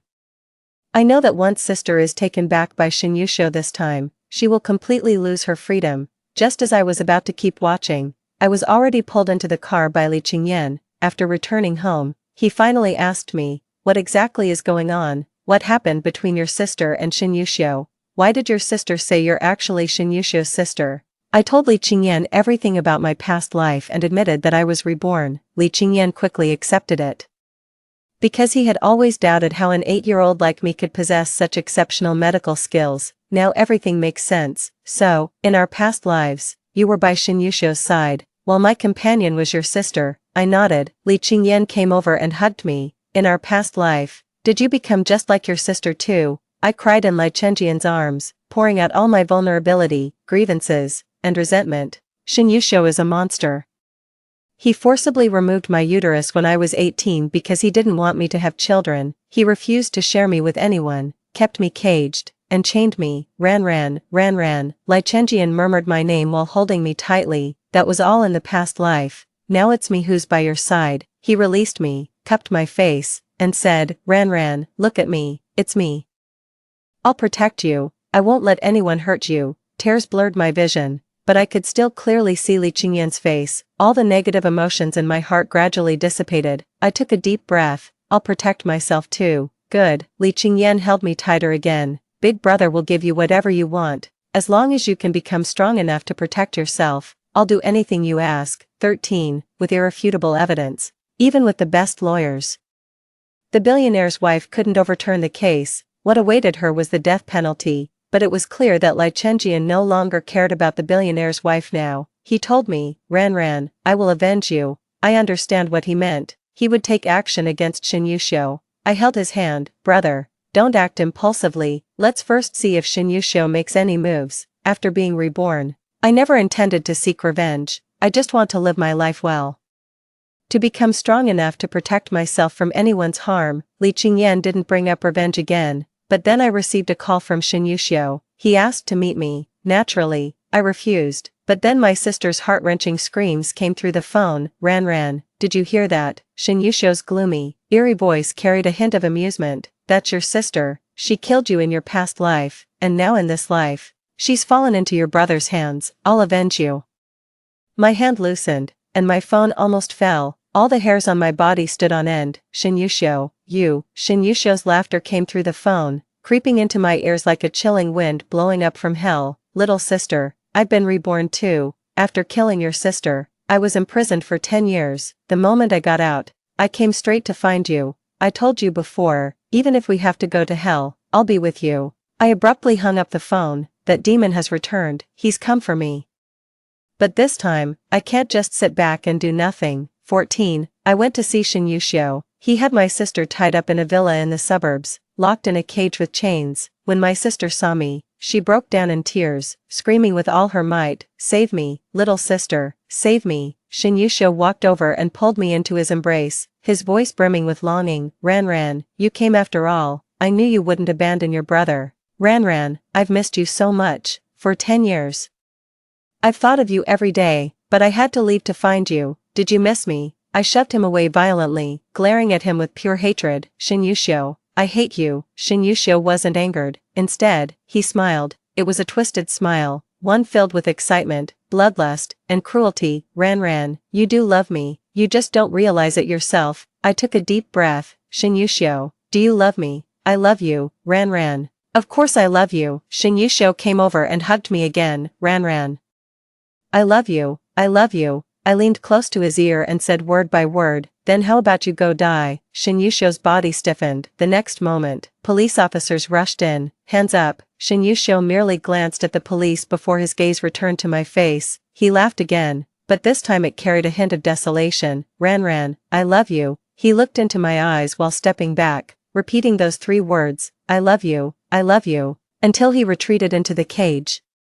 Helped his sister up, and unfastened the collar around her neck. Just when everyone thought he was going to let his sister go, a knife suddenly appeared in his hand, its sharp blade sliding across her neck. They also left the choice to us sisters. Jean, sister collapsed to the ground. Shinyusho also fell to the ground. The bullet struck Shinyusho squarely between the eyebrows, leaving a streak of crimson. His eyes remained fixed on me, a smile playing at the corners of his lips. My legs gave way as if all strength had drained from my body, and I collapsed. Ran. Li Qingyan caught me, then roared furiously after confirming I was unharmed. Why didn't you tell me? Who told you to take such risks? Li ran. Are you trying to get yourself killed? I hugged him. Brother, it's all over. Everything is over. Li Qingyan was still shaken, but he still held me. It's over. After leaving the villa, I got into Li Qingyan's car. He took me to the police station to give my statement. Stepping out of the police station, it was just noon. The autumn sunlight was exceptionally bright. I rolled down the car window to let the cool autumn breeze in, then looked outside. Li Qingyan steered with one hand while freeing the other to hold mine, giving it a gentle squeeze. I turned my head to look at him, and we exchanged a knowing smile. The golden sunlight streamed in, illuminating both of our smiling faces. The end. Story 2. I pestered the poor campus heartthrob for 3 years. I was a complete spoiled rich girl. He was always lukewarm towards me, neither saying he liked me nor that he hated me. It wasn't until my family went bankrupt, when I had the nerve to ask him to return the watch I had given him. His seemingly well-behaved sister, who had always encouraged me to pursue love, pushed me away. Don't pester my future boyfriend if you don't have money, okay? Only then did I know that the sister he had been taking good care of and showing concern for wasn't his biological sister, but his foster sister. The campus heartthrob who had always given me a cold shoulder actually obeyed her every word. He had been playing along with me for a full 3 years because of her. After being reborn, I went back to the day when I forcefully pursued the campus heartthrob. I hugged the arm of the wealthy young master who was engaged to me and walked straight past without even glancing at him. In this life, I don't want to love him anymore. However, the campus heartthrob, who was originally beaten until he was covered in bruises, opened his eyes with great difficulty and tightly grasped my ankle with regret and pain. 1. I stood on the rooftop and took a puff of my cigarette. The major debts of the company had all been transferred to my name in the past 2 months or so. For a full 73 days and 8 hours, I hardly had a full night's sleep. All I could think about when I opened or closed my eyes was how to raise funds. My mother passed away due to a stroke. My father was so devastated that he started drinking heavily. My elder brother was completely down and suffered from severe depression. I took on all the burdens, but no miracle happened. I was really just a spoiled rich girl. When it came to this critical moment, I could only think of one solution. After finishing the cigarette, my hands were a bit shaky. I couldn't help but open the chat window with Pei Guyan. The last message in it was still the good night he sent me by rote 2 months ago. I spent 100,000 yuan to get his WeChat account and 300,000 yuan to have him send me good morning and good night messages every day. But this routine had already ended because I couldn't help but slap his sister. Ji Qing, 2 months ago. I stared at the chat window, typed, and sent, Pei Guyan. I lit another cigarette and told myself that after finishing the cigarette, I really shouldn't hesitate anymore. The first minute, Pei Guyan didn't reply. While waiting, I boredly flipped through my contact list. They were all fair-weather friends. They all avoided me like the plague after they learned that my family had gone bankrupt. The few true friends I had gradually drifted away from me in the past few years when I was desperately chasing Pei Guyan. I had no one to talk to anymore. The second minute, I didn't indulge Pei Guyan. I called him over and over again, using the most disgusting ways I could think of. Pei Guyan, baby Pei, sweetheart Pei, handsome guy who looks like a big sweet potato with a butt so tilted that it can hold up the pyramid. After being a spoiled rich girl for 23 years. The only thing I was good at was flirting with others. The third minute, Pei Guyan finally couldn't stand it anymore and sent, Xin Yuzhu, stop being crazy. Okay, I smiled and took a fierce puff of the cigarette. What's wrong? We've tried all kinds of positions in bed. Are you being a hypocrite, Mr. Campus Heartthrob? Are you afraid that your girlfriend will check up on you? Pei Guyan was silent for a few seconds. And the message he sent was cold and heartless, Xin Yuzhu. Xiaoqing is my sister. You still haven't changed your habit of slandering others randomly with your young lady's temper. It's really disgusting, sister. 2 months ago, when I was so poor that I had no choice but to go to Pei Guyan and ask for the watch I had given him back, Ji Qing blocked me and pushed me down. At that time, she didn't say that. She said, Xin Yuzhu, you stupid rich second generation. Did you really think that my brother and I were from a reorganized family? We grew up together and like each other. You're just the first pot of gold on my brother's road to success. How many times in the past, when I couldn't figure out Pei Guyan's thoughts and was so tired that I wanted to give up, it was Ji Qing who pretended to be well-behaved and encouraged me. Sister Yuzhu, my brother is just cold on the outside but warm on the inside. Just chase him boldly and be more generous. He will definitely fall for someone like you. But after I lost my money. She suddenly changed her attitude. It turned out that all of this was just their couple's role-playing. I was stupid, and I admit it. Money is the best shelter in the world. I was too rich before, and my parents and elder brother loved me too much, so I didn't strive for progress. I deserved to be deceived. It's just, the cigarette was almost finished. I didn't have the time to argue with Pei Guyan about his lies. Holding on to the last bit of hope, I asked, Hey, Pei Guyan. Can you return that Rolex Submariner I gave you? He disliked that watch the most and never wore it. He said it made him look like an uneducated upstart. Pei Guyan hesitated. What trick are you playing now? Do you still want to deceive me into meeting you, Xin Yuzhu? Ever since you bullied my sister, I don't want to see you again, I said. It's okay if we don't meet. You can send it to me through someone else. Pei Guyan didn't say anything for a long time. And there was only a short cigarette but left of my cigarette. I didn't have time anymore. I comforted myself that even if I got the watch back, it would just be a drop in the bucket. It didn't matter anymore. Pei Guyan, okay, tell me an address, and I'll send it to you by express delivery. I sighed. Forget it then, it's too late. Pei Guyan, Xin Yuzhu, what on earth do you mean? I took the last puff of the cigarette forcefully. The cigarette but was burned so short that it almost burned my lips. I never thought that one day I would use this stingy way of smoking. I stood up and made my last request to Pei Guyan. Hey, Pei Guyan, say goodnight to me one more time. Pei Guyan said, why should I? I stared at those 3 words and unexpectedly found that my heart still ached. Sigh, loving him was really a painful thing. Fortunately, I wouldn't have to suffer from this pain anymore. I didn't reply. I stuffed my phone into my pocket and took a deep breath. Then, without hesitation, I jumped off the tall building. I knew that 5 minutes later, my father and elder brother would receive a timed text message. Daughter/sister is incompetent and can't revive the company. But don't worry, when a person dies, the debts are cleared. You can live well from now on. By the way, the little niece is so cute. Teach her to study hard and make a name for herself. Don't be like me. I closed my eyes.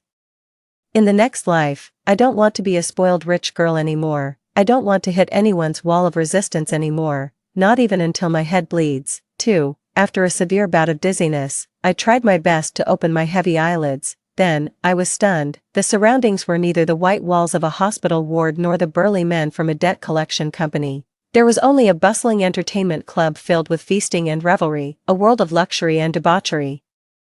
I slowly lowered my head and saw the out-of-season Chanel haute couture dress I was wearing, which was from 3 years ago, and I was filled with confusion. You're going a bit too far. I know you don't want to come to this blind date, but at least pretend a bit. Why are you even starting to play with your fingers while looking down? Is what I'm saying that boring? A man's somewhat lazy voice came from in front of me. I looked up.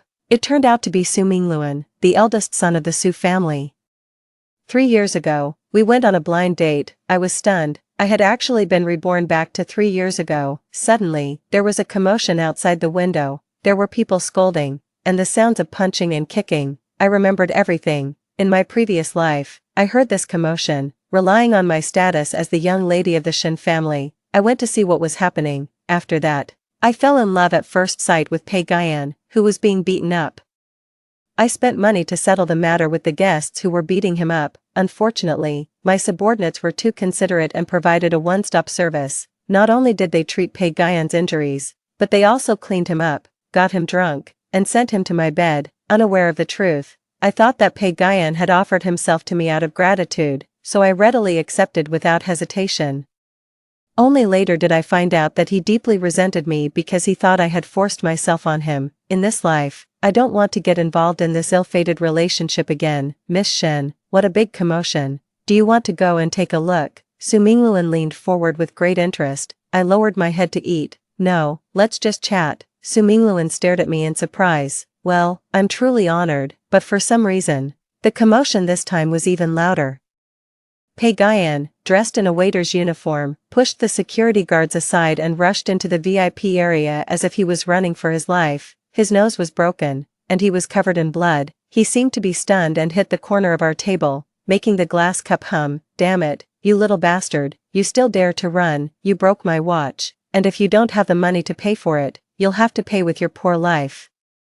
A drunken guest cursed as he walked in and was surrounded by the security guards. The scene was chaotic, but after Pei Guyan, who was fleeing for his life, leaned against the table under me, he remained motionless as if he had found a shelter. The injured him curled up at the corner of my table, and his gasps made his chest rise and fall. He was flustered and kept wiping the blood with his hands, trying his best to make his face a bit cleaner. Su Mingluan stood up. He glanced at me and, very dramatically, spread his hands towards Pei Guyan and gave me a gentlemanly bow. It's up to you. I was speechless. 3 years ago, I was indeed a well-known kind-hearted person in the circle, especially fond of rescuing handsome guys. Someone had made sarcastic remarks that I was a modern version of Shui Pan, the female character. At that time, I hadn't even read Dream of the Red Chamber and didn't know that I was being compared to the foolish Shui Pan. I gently shook my head at Su Mingluan, stood up, and held his arm tightly. Let's go. It's too noisy here.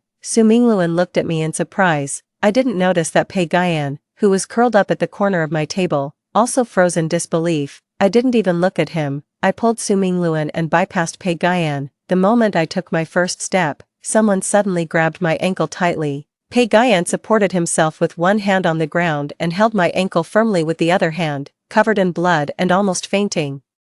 He still refused to let go. His cold voice was stubborn, yet carried a hint of unspoken regret. Miss, don't you want to save me? 3. His voice was deep and still sounded so pleasant. In my previous life, I would have been overjoyed if he had said one more word to me, but now, even hearing a single word from Pei Guyan made me feel creeped out and in great pain. I stood there stiffly, seeing that I didn't say anything. Pei Guyan called out softly again, this time.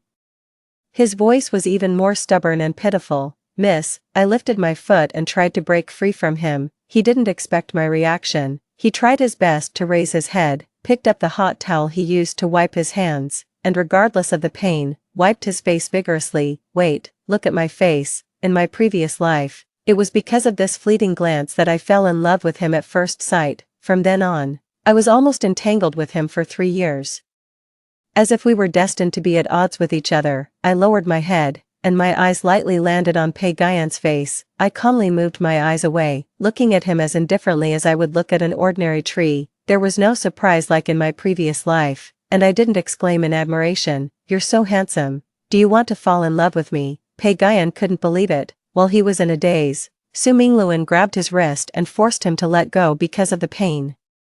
"You scared her." Su Mingluan frowned and said. Pei Guyan finally came to his senses and glanced at him. His eyes suddenly turned cold. "Su Mingluan, I was a bit surprised. How could Pei Guyan know Su Mingluan now? In my previous life, even after he was entangled with me, he always maintained an indifferent attitude and never showed any interest in my social circle, let alone remembered the blind date partner I casually mentioned." I lowered my head.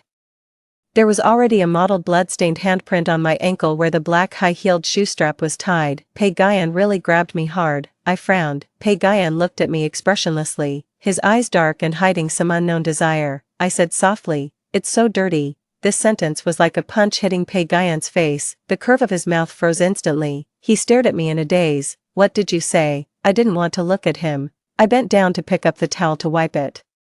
Su Mingluan was very gentlemanly. Considering that it was inconvenient for me to bend down in a dress, he squatted down halfway and wiped Pei Guyan's blood cleanly. I hugged Su Mingluan's arm and said in a low voice, "Let's go. In this life, I won't make the same mistake again. I will stay as far away from Pei Guyan as possible." 4. There was a troublesome guest at the club, and the waiters were in a rush. Many guests also chose to leave, for a while.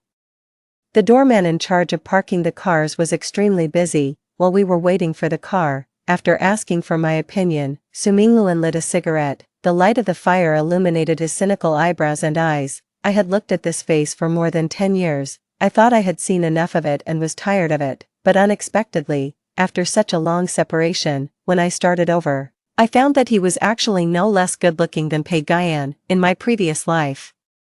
Tonight was the last time we met. After tonight, I met Pei Guyan. I strongly refused my parents' idea of having me continue with the blind dates. Su Mingluan and I gradually drifted apart. In fact, it wasn't just because I fell in love with Pei Guyan, it was also because I was a bit jealous of Su Mingluan at that time. I was jealous of his intelligence. I was jealous that he was the heir apparent as the eldest son, while I was just a rich second generation who was born only to eat, drink, and have fun. I used to think that being an heir was a light and glorious, yet easy honor. But I didn't expect that when the responsibility really fell on my shoulders, it made me dizzy and miserable. Because of this, in this life, I have let go of a lot of my feelings towards Su Mingluan. I suddenly said, "Let me ask you something. Do you know what a limited liability company is?" Su Mingluan, who was smoking, was suddenly choked. He coughed and asked me in disbelief, "Shin Yuzhu, are you sick? Are you sure you want to ask me about business knowledge instead of limited edition luxury goods?" "Me, tell me or not, it's up to you." Su Mingluan smiled and moved my hand aside, looking very casual. "Okay, since Miss Shin suddenly wants to study, Su, will definitely accompany you to the end." We were chatting when we were suddenly interrupted. "Shin Yuzhu, wow, you're Shin Yuzhu from the School of Business at University A. Right, we're from the same school. I'm good friends with your roommate. My name is Ji Qing." When I heard this voice, my eyelids suddenly twitched. When I turned my head, Ji Qing was supporting the injured Pei Guyan and eagerly stretched out her hand towards me. "This is my brother, Pei Guyan, the campus heartthrob of University A." Ha ha ha. I smoked indifferently, my face expressionless, following my gaze. Pei Guyan saw his arm that was hooked by Ji Qing. He pursed his lips and gently pulled his hand away. Ji Qing's smile froze for a moment. She playfully patted Pei Guyan. "Brother, you can't be like this. You forget about your sister when you see a beautiful woman." I remember that in my previous life, she always liked to say things like this, saying that she wasn't as pretty as me and that she didn't look as much like a lady from a prestigious family as I did. I used to foolishly think that she was speaking well of me in front of Pei Guyan. Later, I realized that she just wanted to hear Pei Guyan's cold and disdainful reply, that I was just average looking and didn't look like a lady from a prestigious family. He thought I was just a superficial rich second generation. But strangely, this time, Pei Guyan didn't speak up to deny it. Everything fell into silence. Ji Qing had to get back to the point. She asked cautiously, "Classmate Yuzhu, you're so rich and beautiful, can you please help my brother? He accidentally broke a guest's watch, and it seems to cost around 100,000 yuan. We poor college students really don't have that kind of money. Can you, For the sake of being classmates, give us a hand. Pei-Guyan looked at me without saying a word. He, who was stubborn and aloof, didn't speak up to stop her. Instead, he stared at my face, falling into a strange trance. Ji-Qing. It doesn't matter if you don't want to lend us the money, then can you please say a few words to the manager and ask him not to fire my brother? We really need this job. Please, just say a word. I looked at them. It was really ridiculous. In my previous life, when Ji-Qing and I had a falling out, she repeatedly said that they didn't need my help at all in the first place. It was me who was being persistent and pestering Pei-Guyan, so I deserved to be let down. But in this life, why did she come to me on her own initiative when I hadn't even taken action? I looked at her indifferently. I refuse. Ji-Qing's smile disappeared. She was stunned and started to stammer out explanations. Sister Yuzhu, aren't you the kindest person usually? I heard that you gave someone 10,000 yuan just because your roommate helped you with your homework, and that person who asked you to help their family member find a job. Can you do this small favor? I smiled and interrupted her unceremoniously, softly uttering 3 words, why should I? Before Ji-Qing could react, Pei-Guyan beside her changed his expression first. It seemed that the 3 words why should I hit his most painful and nightmarish sore spot. He turned pale, looking at me in disbelief, his body trembling slightly. Stop talking, he said softly. The car is here, Su Mingluan said at the same time. I stared at Pei-Guyan in confusion and then got into Su Mingluan's car without hesitation. Su Mingluan sensed my strangeness. He glanced at me. Do you know him? I shook my head. Not really, Su Mingluan said. Since we grew up together, let me give you some advice. You and him are not from the same world. Don't mess with him too much. I looked at him. Su Mingluan propped his arm on the car window, and under his cynical expression was a cold and cruel objectivity. I said softly, thank you.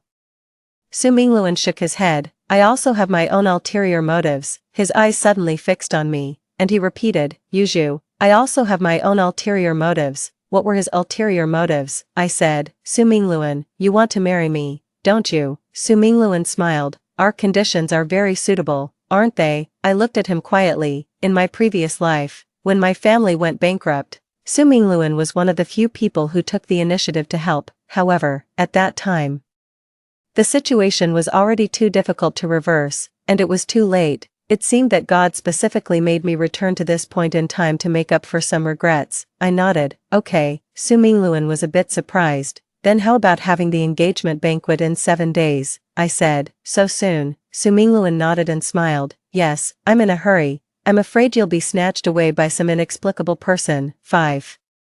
I told my parents that I had a favorable impression of the person I went on a blind date with, and they were very happy. They enthusiastically started making arrangements for the engagement banquet. My mother let out a sigh of relief and muttered to herself, now I can rest assured. I looked at her quietly and suddenly understood the details that I had overlooked in my previous life. Perhaps the elders had already vaguely anticipated the disaster that would happen 3 years later.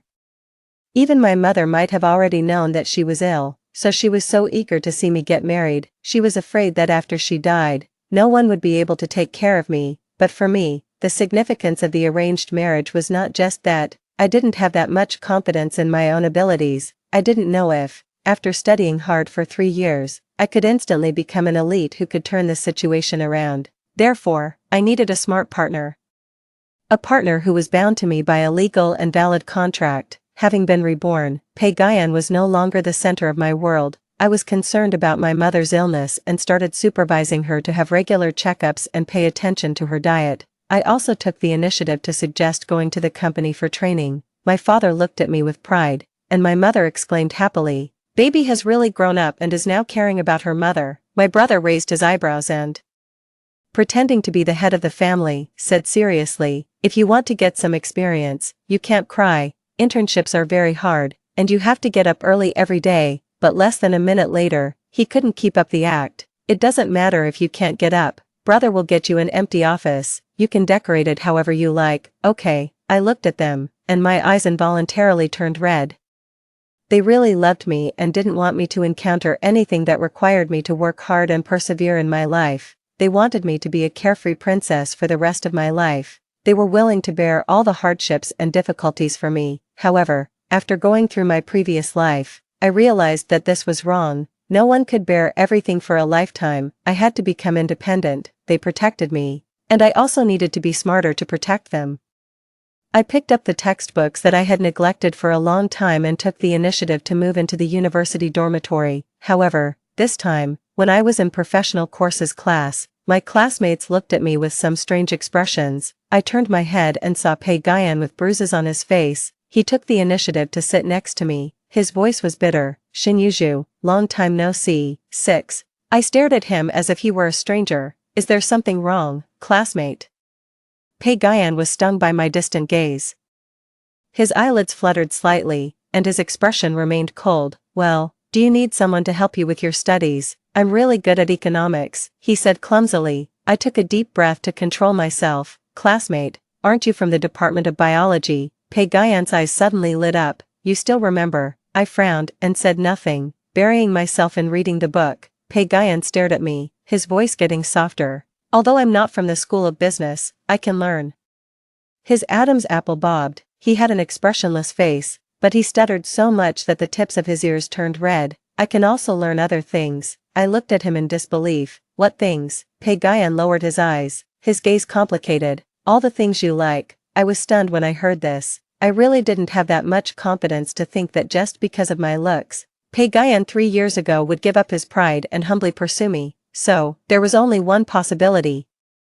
I turned cold and forced myself to control my anger, doing my best to stay calm, but Pei Guyan still wouldn't let me go. He said softly, you know, right. I pretended not to hear him. The teacher had already entered the classroom, and the first day of my brand new life was about to begin, but Pei Guyan persisted. He whispered, Yuju, I owe you a good night. These words made me freeze instantly, in a trance. I seemed to be back on that tall building where the wind was strong and cold.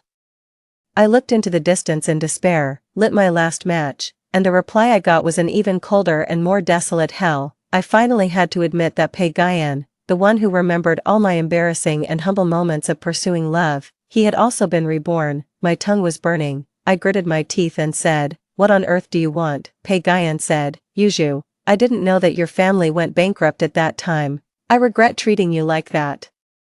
I also forgive you for your hostility towards my sister. Let's start over. Let's be together again like in the previous life. Okay. 7. The teacher had already started the class. I was forced to shut up. I squeezed my pen tightly. The presence of Pei Guyan beside me was really unbearable. Finally, those 90 minutes of torment passed, and I got up and left without hesitation. Pei Guyan followed closely behind me. When we reached the stairwell, he grabbed my hand forcefully. Yuju. I couldn't stand it anymore and slapped him hard. Get lost. Pei Guyan's head swayed, but he didn't let go. I was furious and slapped him twice more. Get lost. Why do you think you can forgive me? The students passing by had heard the commotion and were secretly stopping to watch. I felt ashamed. Why was my first day of trying not to be a spoiled rich girl ruined by him again? Pei Guyan's face, which already had bruises, now had slap marks and started to swell. But what's hateful is, he was still good-looking, with red eyes. He looked like a vulnerable male model. Pei Guyan pursed his lips tightly. He held me firmly with both hands and finally couldn't hold back either. The pretense of trying his best to stay calm was completely torn apart. He stared at me. Why do I think I can forgive you? You tell me why. You kept saying that you loved me, but after being reborn, you immediately latched onto another man. I laughed out of anger. Pei Guyan showed his jealousy. You don't even look at me anymore. Now that you have a new lover, you don't even glance at me. What's going on? After playing with me for 3 years in the previous life, are you bored and looking for something new? I was in disbelief. How dare you slander me? Pei Guyan, I fawned over you for 3 years while you kept giving me the cold shoulder. Who was playing with whom exactly? Pei Guyan couldn't stand it anymore. It was you. You got me drunk. You seduced me. Your love was incredibly cheap. You constantly coaxed me, said those shameless words, and tortured me. You humiliated me with money. The most hateful thing is, he was so angry that he couldn't speak. The corners of his eyes were red and swollen. He stared at me fiercely, as if he wanted to bite a piece of my flesh. Pei Guyan clenched his teeth with all his might to calm his breathing, but he still couldn't help letting out a furious growl. The most hateful thing is, why did you keep me in the dark? Why did you ask me to send you a good night message before you jumped off the building? Shinjuju. It was 8 o'clock in the morning. How could I not think that you were playing with me? That's just how you are. You've always been like this. You wouldn't even let me go when you died. You had to drag me to hell with you and make me suffer, I sneered. Stop pretending. What suffering are you talking about? Although I, Shin Yuju, am a spoiled rich girl. I've never done anything heartless like forcing others, didn't I ask you? I asked you countless times if you liked me. If you didn't like me, you could have said so. If you hated me so much, you could have said it out loud. What did I seduce you with? What did I coax you with? It was clearly you who neither took the initiative nor refused. You and your foster sister colluded to treat me like an ATM machine and deceive me. Damn it. Pei-Guyan flinched as if he had been pricked by a needle. He wanted to refute, but his excessive pride still made it difficult for him to confess his true feelings. He stalemated, enunciating each word with effort. It's not like what you think. I looked at him coldly. When my mother was in the hospital and we were in urgent need of money, I was so anxious that I called you but couldn't reach you. When I knocked on the door, I found that the apartment I bought for you had become the love nest for you and Ji Qing. I just wanted to get back a watch to pawn for money. Ji Qing looked at me coldly and mocked me, then pushed me away. I was so angry that I slapped her. That slap happened to be seen by you, and you still think I have hostility towards her until now. Pei-Guyan's expression suddenly changed. His face turned as white as paper. What did you say? I said. So, was it all my misunderstanding? Isn't my Rolex submariner with you? Didn't Ji Qing become the mistress of that apartment? Didn't you look at me coldly? Didn't you always take Ji Qing's side whenever something happened? Every single thing. How could I have wronged you so much? Pei-Guyan, in the end, all you wanted was to have it both ways and earn money without sacrificing your dignity. You said I humiliated you with money, so why the hell did you accept it? I suddenly pushed away the stunned him. He wasn't prepared and was pushed against the wall by me. I walked away in big strides.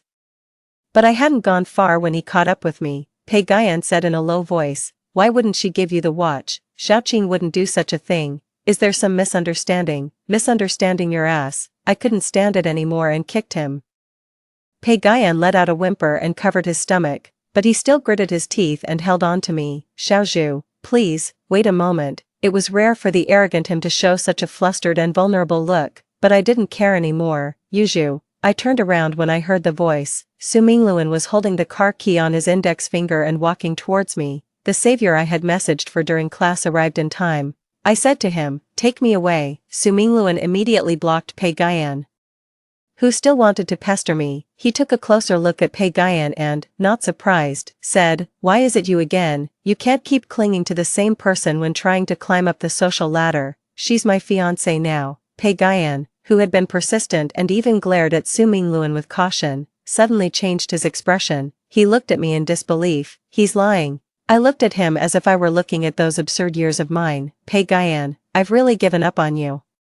Stop pestering me. Pei-Guyan was devastated. This was the first time in all these years that I had seen him so emotionally broken. He looked at me with red eyes, his lips opening and closing. In the end, he only said 3 words, impossible. What's impossible about that? Does he, Pei-Guyan, really think he's an incredibly wonderful person in the world and that I can't live without him? Leaning against the car window, I sank deep into the memories of the past, in my previous life. At our first meeting, I left my blind date behind, wiped the blood off his face for him, and took off the watch on my wrist to pay off his debt. At our second meeting, he lay on the hotel bed with a blank look in his eyes, staring at me with a red face and not moving at all. That night, Pei-Guyan wasn't actually as passive and helpless as he claimed. If someone is truly drunk, they can't even get up. So how could he have done those things by himself? Later, he was sometimes cold and sometimes warm towards me. He said he had to work part-time and his studies were heavy, but even the occasional dates he promised would always be cancelled because of his sister Ji Qing's minor illnesses. Only then did I vaguely realize that in Pei-Guyan's heart, his sister's status was much higher than mine. Much, much higher. Far higher. At that time, I was someone who always got what I wanted and had never suffered. Encouraged by Ji Qing and deceived by Pei-Guyan's ambiguous attitude, I always thought that if I tried hard enough and took a gamble, I would definitely make him fall in love with me too, an innocent rich girl who put all her thoughts into love. Thinking about it now, I was really naive back then. Every time I think of Pei-Guyan, the stabbing pain in my chest has become numb and I feel nothing. I feel as if I'm peeking into someone else's life through a layer of fog. I will never like Pei-Guyan again, Su Mingluan suddenly said. If there's anything that makes you unhappy, you can tell me. I looked up. What? He looked at me calmly. as if he had guessed something. Su Mingluan smiled and explained, although our marriage is a business arrangement, I think I should still fulfill the basic responsibilities of a fiancé. He added, however, speaking of which, I was really a bit surprised when you agreed to marry me, Yuju. You don't seem like someone who would follow the rules, I said. Then what do I seem like? Su Mingluan, in the past, you were a bit gullible and kind-hearted, but you were also very passionate. You would definitely do whatever you wanted to do. I thought that one day you would have a big fight with your family and then go in search of your own love. I fell silent, thinking of my previous life when I was bruised and battered. I couldn't help but let out a silent bitter laugh. If I hadn't left that blind date early in my previous life and had instead listened to more of Su Mingluan's wise words, maybe I wouldn't have ended up in that situation. Su Mingluan, I know you don't have much strong affection for me. What about you? Su Mingluan shrugged. We grew up together, although we're of similar age. I always think of you as a silly little sister. However, I like you very much, but for someone like me, liking someone may not take up the majority of my life. Su Mingluan pointed out, love is just a social relationship, a fragile chain that, in most cases, needs to rely on money, honor, and emotional value to exist, and sometimes, even when all those conditions don't disappear, it will sadly fade away silently over time, but interests are solid and eternal. It sounds like you're very pessimistic about love, then why do you still want to marry me? Su Mingluan smiled. It's not pessimism, but objectivity. The reason why I want to marry you is basically the same as the reason why you're willing to marry me. We're both wealthy children who grew up under the protection of our families. We've spent a lot of money and enjoyed many privileges that ordinary people can't have even after a lifetime of hard work. So it's time for us to give something back to our families. At this point, talking about pursuing love or freedom is just the willful behavior of a child. Then I wish us a pleasant cooperation, Su Mingluan gently added, but I also want to make one thing clear, although I'm a pure rationalist, I'm not a heartless capitalist either. There's a little bit of humanity in my heart, and there's a small part of that humanity that belongs to love, and it's called Xinyuju. Although that part isn't big, I hope Miss Shin, who is used to seeing good things, will accept it. Hearing his extremely candid words, I couldn't help but laugh. 9. On the day of my engagement to Su Mingluan, Pei Guyan also came. He stared fixedly at the engagement flower arrangements and posters outside the hotel until his eyes turned red. None of this is real, she clearly likes me. He was extremely unwilling and pushed the flower baskets away insanely. Before he could fully vent his emotions, he was forcefully pressed to the ground by the security guards. Ji Qing's face turned pale and then red. She didn't have the memories of the previous life and didn't understand why all of a sudden, the man who had been filled with her in his heart and eyes would suddenly see her true colors and be so cold towards her. She also didn't understand why Pei Guyan would suddenly pester another woman as if he had gone crazy. She staggered over to help him up, but Pei Guyan pushed her away. Ji Qing finally couldn't hold back. Brother, why are you pestering a woman who doesn't like you? This is really unseemly. Pei Guyan finally looked up at her. You also know that this kind of thing is embarrassing, then why did you lie to her behind my back, make her lose all face by chasing after me, just to make fun of her? Ji Qing was stunned. Who are you talking about? Pei Guyan's chest heaved violently. He stared at her, at this person who hadn't committed any mistakes yet, and it was like punching into cotton. He felt a sense of powerless irritability. This was a curse. Heaven had made him go back to the starting point of the story, but didn't give him any chance to atone for his mistakes. He could only helplessly watch those good opportunities slip through his fingers and could only hate the person who hadn't made any mistakes yet. Pei Guyan felt as if he had fallen into a stagnant lake. He weakly waved his hand at Ji Qing. Don't call me brother anymore. We're just neighbors who played together when we were children. Ji Qing, I don't want to see you again in the future. He turned around and looked at the cold-faced security guards surrounding him. Each of them had a look of vigilance and contempt, as if they thought he was some kind of person who hated the rich and deliberately came to cause trouble. Pei Guyan then realized that if I didn't love him, he couldn't enter my world at all. In the previous life, his indifference, his arrogance, and even his pretended ambiguity were all just the power I gave him because I liked him. He couldn't stand it anymore. All his previous indifference disappeared, and filled with regret, he knelt on the ground and growled, Xinyuju, come out, Xinyuju. When I appeared in front of him wearing the engagement dress, he suddenly couldn't say anything. He looked at me gently and said with great difficulty, Xinyuju. What if I said that I actually fell in love with you before I even realized it? I couldn't help but open the chat window with Pei Guyan. The last message in it was still the good night he sent me by rote 2 months ago. This sentence was like cutting with a knife and removing the bones. It was as if his last backbone was being pulled out bloodily. He had no other way left. I lowered my head and said softly, Pei Guyan, you think your love is precious, but I don't need it anymore. I said distantly, please leave. If you dare to appear in front of me again, I'll ask the security guards to escort you out. Pei Guyan's pupils shrank. He stared blankly at my departing figure, then buried his head deeply and let out a very faint sob. 10. I walked back to the banquet hall. Su Mingluan was chatting happily with my brother. When he saw me, he handed me a glass of champagne. Leaning down, he whispered with a hint of faint, unnoticeable jealousy, there really are people trying to snatch you away. Fortunately, I got engaged early. I smiled and shook my head. He asked softly, who was that person? I replied calmly, just someone I don't know well. The grudges of the previous life are now the dust of this life. From then on, my brand new life was just beginning.